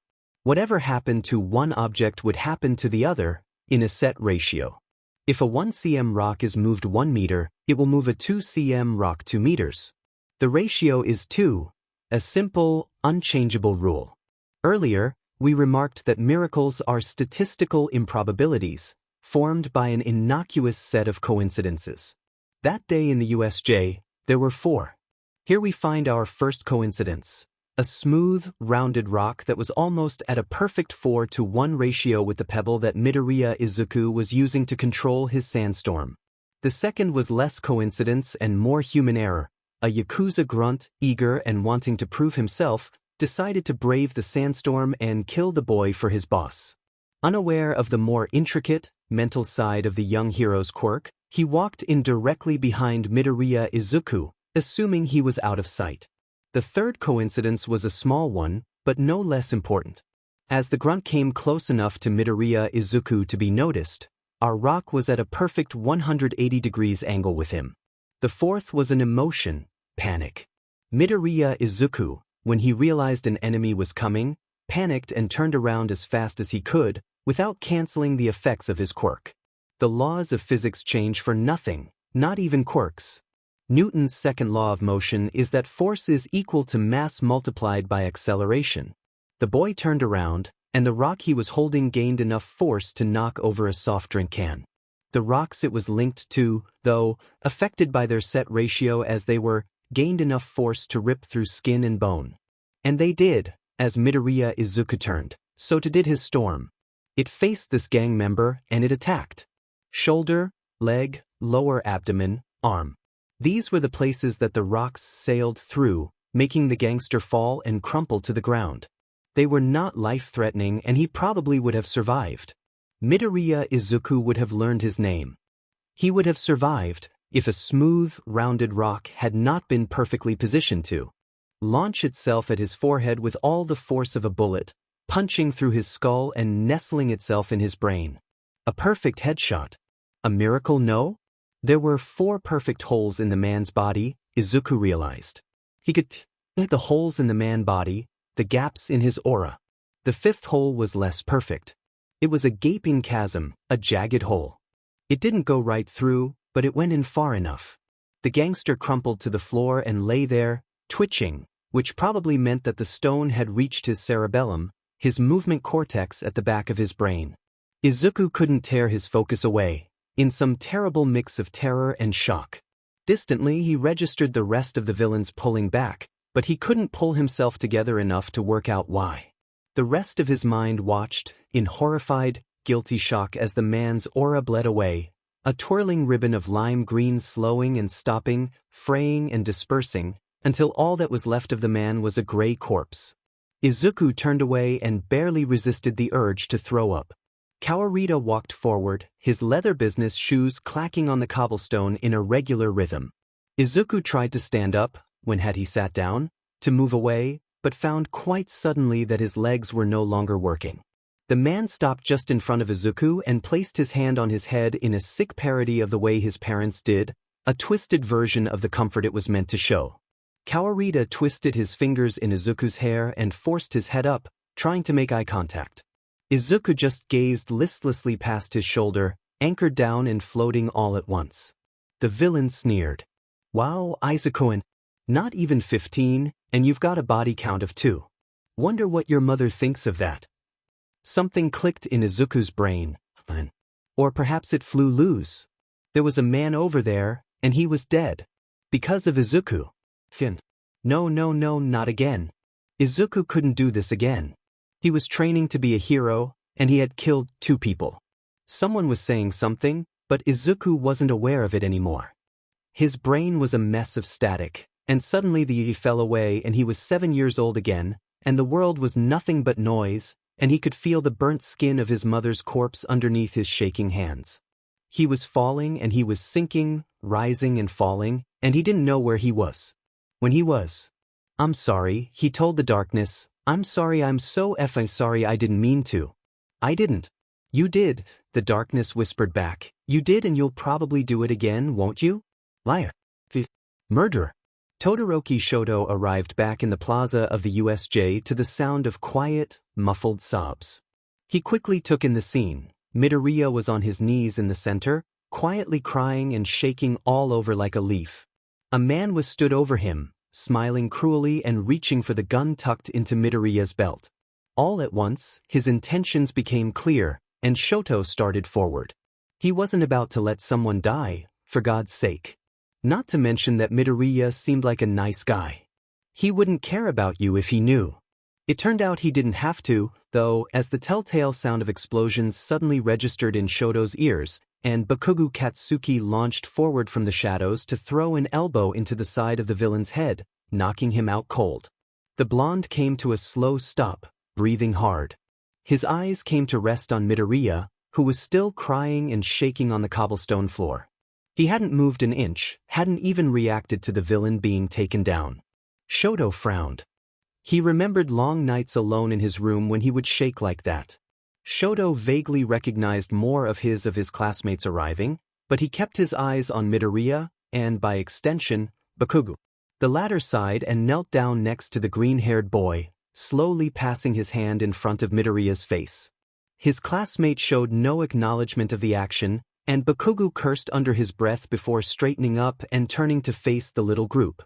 All right, we need to clean this up. Half and half, you think you could go help teach? Bakugo jerked his thumb over his shoulder, and Shoto saw Aizawa-sensei fighting with a villain covered in hands?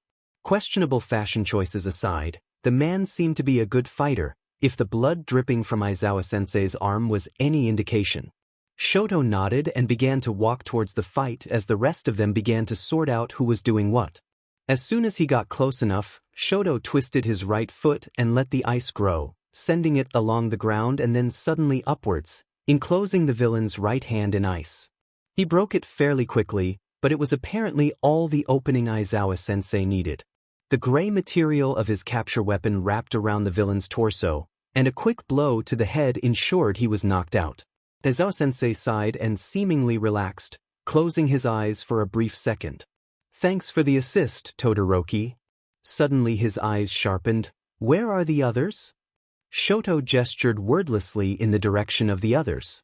Bakugo was still with Midoriya, and the purple-haired boy, Shinto, apparently had captured the portal guy in some sort of trance with that mysterious quirk of his. All of Aizawa-sensei's attention, however, seemed to be on Izuku.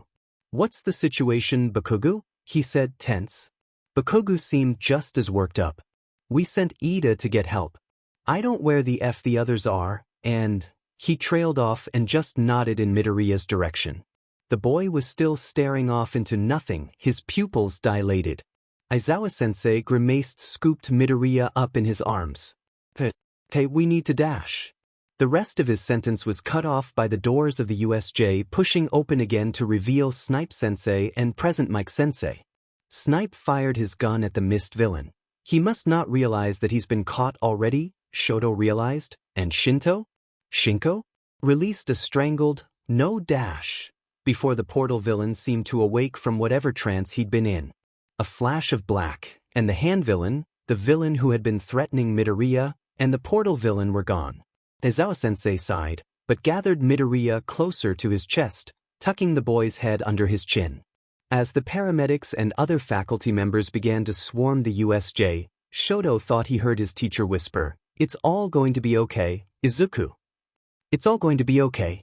Aizawa Shoyuta woke up in the hospital.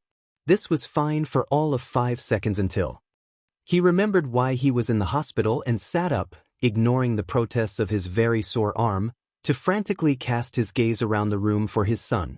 Hizashi, who Shoyuta had only just realized was slumped in the visitor's chair next to the bed, was startled by the sudden movement and lifted his head, rubbing the sleep out of his eyes. What a Shoyuta, you're awake. I was so worried. Shoyuta tolerated his husband's fussing for a while before finally pushing him off to ask, "Where's Izuku?" Shoyuta saw Hizashi's face darken with worry for a moment before it was smoothed away into a blank facade. Wordless, he scooted his chair to the side, revealing that the figure lying in the bed next to him was no other than his son. His son, who was lying on his back and staring up at the ceiling with a terrifyingly blank look on his face. Hizashi caught the look on his face and turned around, gasping softly when he saw Izuku's face. Their son hadn't been awake long, then. Shoyuta swung his legs out of bed and stood up, moving to sit on the bed next to Izuku's prone body. Hizashi, catching on to his plan, quickly moved to sit on Izuku's other side. Slowly, Shoyuta raised his hand to rest it carefully on their son's forehead and brush his hair out of his face. Ordinarily, he would ask before touching him when he was like this, but Izuku wasn't in any place to respond and, more often than not, Izuku found the touch grounding. "Izuku?" Shoyuta asked softly. Their son made no outward reply but pushed his head up into Shuta's hand a bit. He took the hint and softly began to brush his hand through the tangled mess of green on Izuku's head. Hizashi, perched carefully on the other side of the bed, he was too tall to be able to sit comfortably, and any other time Shoyuta would have found it funny, cradled Izuku's hand in his and tried again. "Izuku? Greenbean? Are you there?" Izuku's eyes slipped close, and 2 tired, worried parents settled in for a long night of waiting. Izuku was asleep. He wasn't sure how he knew that because he wasn't usually aware of the fact that he was dreaming. He was pretty sure he'd read about something like this once. Lucid dreams? Was this a lucid dream? Izuku wasn't sure, but he didn't want to think about it too much. It was quiet here. He liked the quiet. Like just existing like this, lying of a bed of silken darkness. This was calm, soothing, far away from his mistakes. For a moment, the world around him brightened harshly, the split second of light after a lightning strike. In the judgment of its illumination, Izuku saw red on his hands, a plume of dust above his head. The images disappeared as soon as they came, leaving resentful brands on the back of his eyelids. A scream of "You did this" in the voice of a dead man. A second flash, another mistake. The flashes were red and orange and green, scarred with the aftermath of anger so great it made the world shake. "You did this," roared by the dual voices of the people he killed. "You did this," so loud that he could feel the blood dripping from his ears. No, that's not right. This wasn't real. Was it? Flowers bloomed on the floor, red and pink and white. He remembered a class that Midnight Sensei had done for him once, all about the language of flowers. He knew what these were. Crab blossoms, ill nature, ill intent. He almost stumbled with the weight of their silent accusation. He wanted to scream, to say, "I'm sorry," but who would listen? As if in answer, purple flowers grew over his hands, twisted themselves up his hands, their delicate petals turning in the direction of a non-existent sun. He knew these too, purple hyacinths, sorrow. The breath caught in his throat. This was the message he wanted to convey, the thought he wanted to voice but couldn't force past the lump in his throat. Izuku watched them bloom, and with every flowering of purple he thought, "I'm sorry." The meadow of crab apples slowed in their growth, and for one happy, delirious moment, Izuku thought he was heard, thought he was forgiven. Then the flowers curved themselves around his feet, curling thorny vines around his legs. As they grew, the crab apples changed, rounding themselves and crimping their petals, until the flowers inching their way up his body were yellow carnations. Disdain. Disappointment. Rejection. Izuku sobbed, and the flowers grew and twisted their thorns into his skin until the purple hyacinths were in mutilated piles on the ground, dotted with red. Izuku screamed. Izuku woke up. Hizashi jerked upright as soon as Izuku's hands started twitching. Shoyuta, on the other side of the bed, cast a wary eye over in his direction, but kept quiet. Silently, they watched as their son woke up, slowly and yet all at once. He seemed more awake than he had been earlier, casting lethargic eyes that glinted with recognition over their faces. "Hey there, Green Bean," Hizashi said quietly. "How are you feeling?" "I'm tired," came the response, slightly slurred, "and hungry."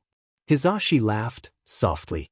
"I'll have to see what I can do about that, Green Bean." Izuku nodded blearily and burrowed his head into Shuta's leg. "Everyone else is okay?" "Everyone's fine, Green Bean. You and Shoyuda were the only ones who were hurt." The three of them stayed like that for an undeterminable amount of time, content to bask in comfortable silence. The moment was ripped apart, however, when the door creaked and voices floated in from the hallway. A middle-aged man in a detective's uniform poked his head in through the open door. "Excuse me? I'm Detective Tsukachi Naomasa. Are Eraserhead or Midoriya Izuku available to give statements right now?" Shoyuda looked down questioningly at their son, who blinked then nodded once. Hizashi turned to Tsukachi and said, "As long as it doesn't take too long. Izuku needs to rest." The detective stepped inside quietly, saying, "Of course. I hope you don't mind if I dash?" he said as he pointed to the unoccupied chair on the other side of the bed. Wordlessly, Hizashi scooted over and the detective took the offered seat. "Thank you. Before we begin, I would like to inform you that my quirk, lie detector, allows me to know when someone is lying. Although I don't see that becoming a problem in this conversation, I am legally obliged to notify you about it." Izuku stirred slightly in bed, and when Hizashi glanced over at his son he noticed that his eyes had regained a little bit of life. "That's a cool quirk," the boy stated softly, his voice horribly low and rough. "How does it work?" Although it wasn't quite the question storm that Izuku might have given a few days before, this small sign of progress was still heartening. The detective blinked slightly before letting loose a small laugh. "Thank you for the compliment, but it's not all that complicated, Midoriya-san. If someone lies to me, my quirk simply informs me." Hizashi, noticing how Izuku looked ready to retort, quickly interjected, "I'd like for my husband and child to get back to sleep soon, so if you don't mind, Tsukachi-san?" Tsukachi nodded, "Yes, of course. This won't take too long. I just need you to recount the events of the USJ attack to me as best you can. Would you like to start, Aizawa-san?" Shoyuda sighed, but quickly and succinctly related the events of the day before to him.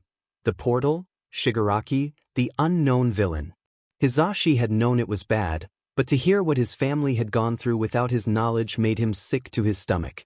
Tsukachi sighed and closed his notebook with a snap. "You have my gratitude, Aizawa-san. This has been very informative. Unless you have anything to add, Midoriya-san?" Izuku bit his lip and looked off to the side before answering, slow and quiet, "Just one thing. The other villain that was there, the one with the G-gun, he introduced himself as Kawarita Kazoku. Said he was the father of the girl from the mall." His eyes slid sideways to meet first Shuta's, then Hizashi's. "You remember?" Hizashi essayed in a large breath through his teeth. God, did he remember? It had been years, but those long months of terror were hard to forget. Months of death threats in the mail, unexplained break-ins, vandalisms, and beneath it all, the creeping paranoia that would wake him up, ashen-faced, in the middle of the night. Shoyuda swore quietly. Hizashi swallowed. That about summed it up, actually. Izuku was very tired when they finally managed to get back to the dorms. After he had dropped the bombshell about Kawarita, Detective Tsukachi had talked with his parents for a while longer before they managed to make their escape from the hospital. Pops had wanted him and Dad to stay in the hospital another day, but both of them were adamant that they wanted to get back to UA as soon as possible. What all that had meant was that by the time they arrived at UA, it was already 7 p.m. Izuku had been yawning for the past half hour. You'd think that sleeping for 14 hours would make someone less tired, but nope. He was exhausted. So when he heard raised voices coming from the common room, he was halfway tempted to just turn around and go and sleep at his parents'. But Hitoshi had already seen him and had started waving, so Izuku was stuck.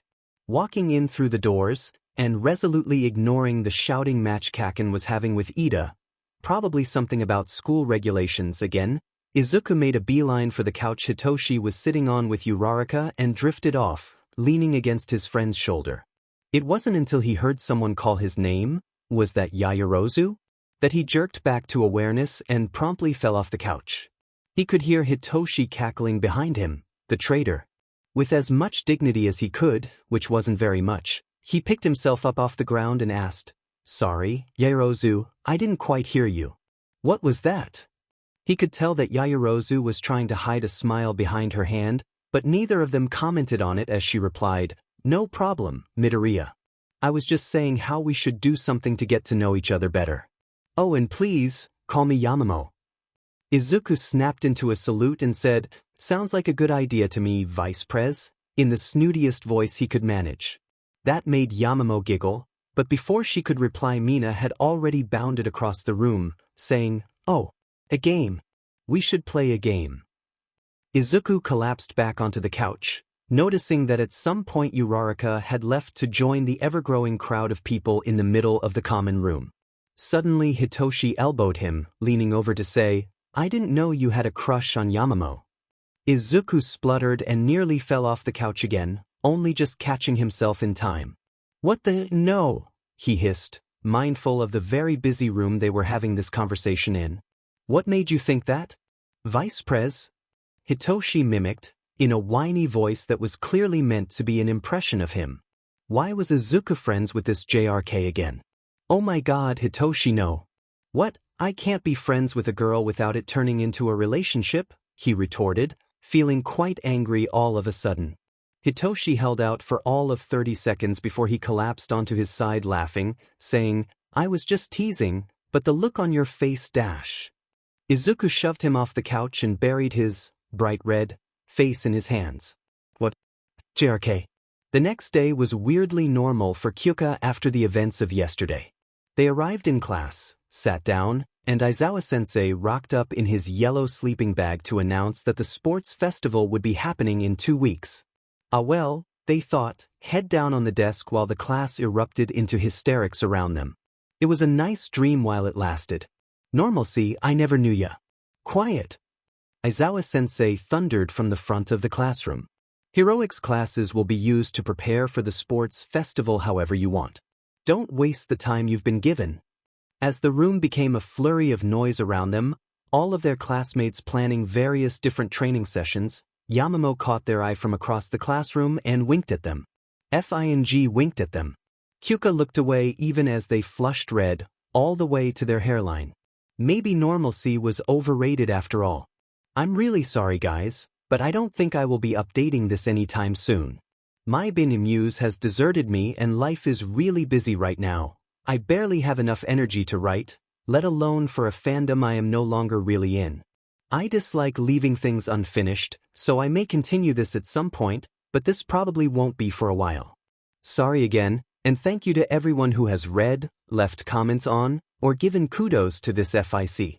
I love and appreciate you all, you're amazing."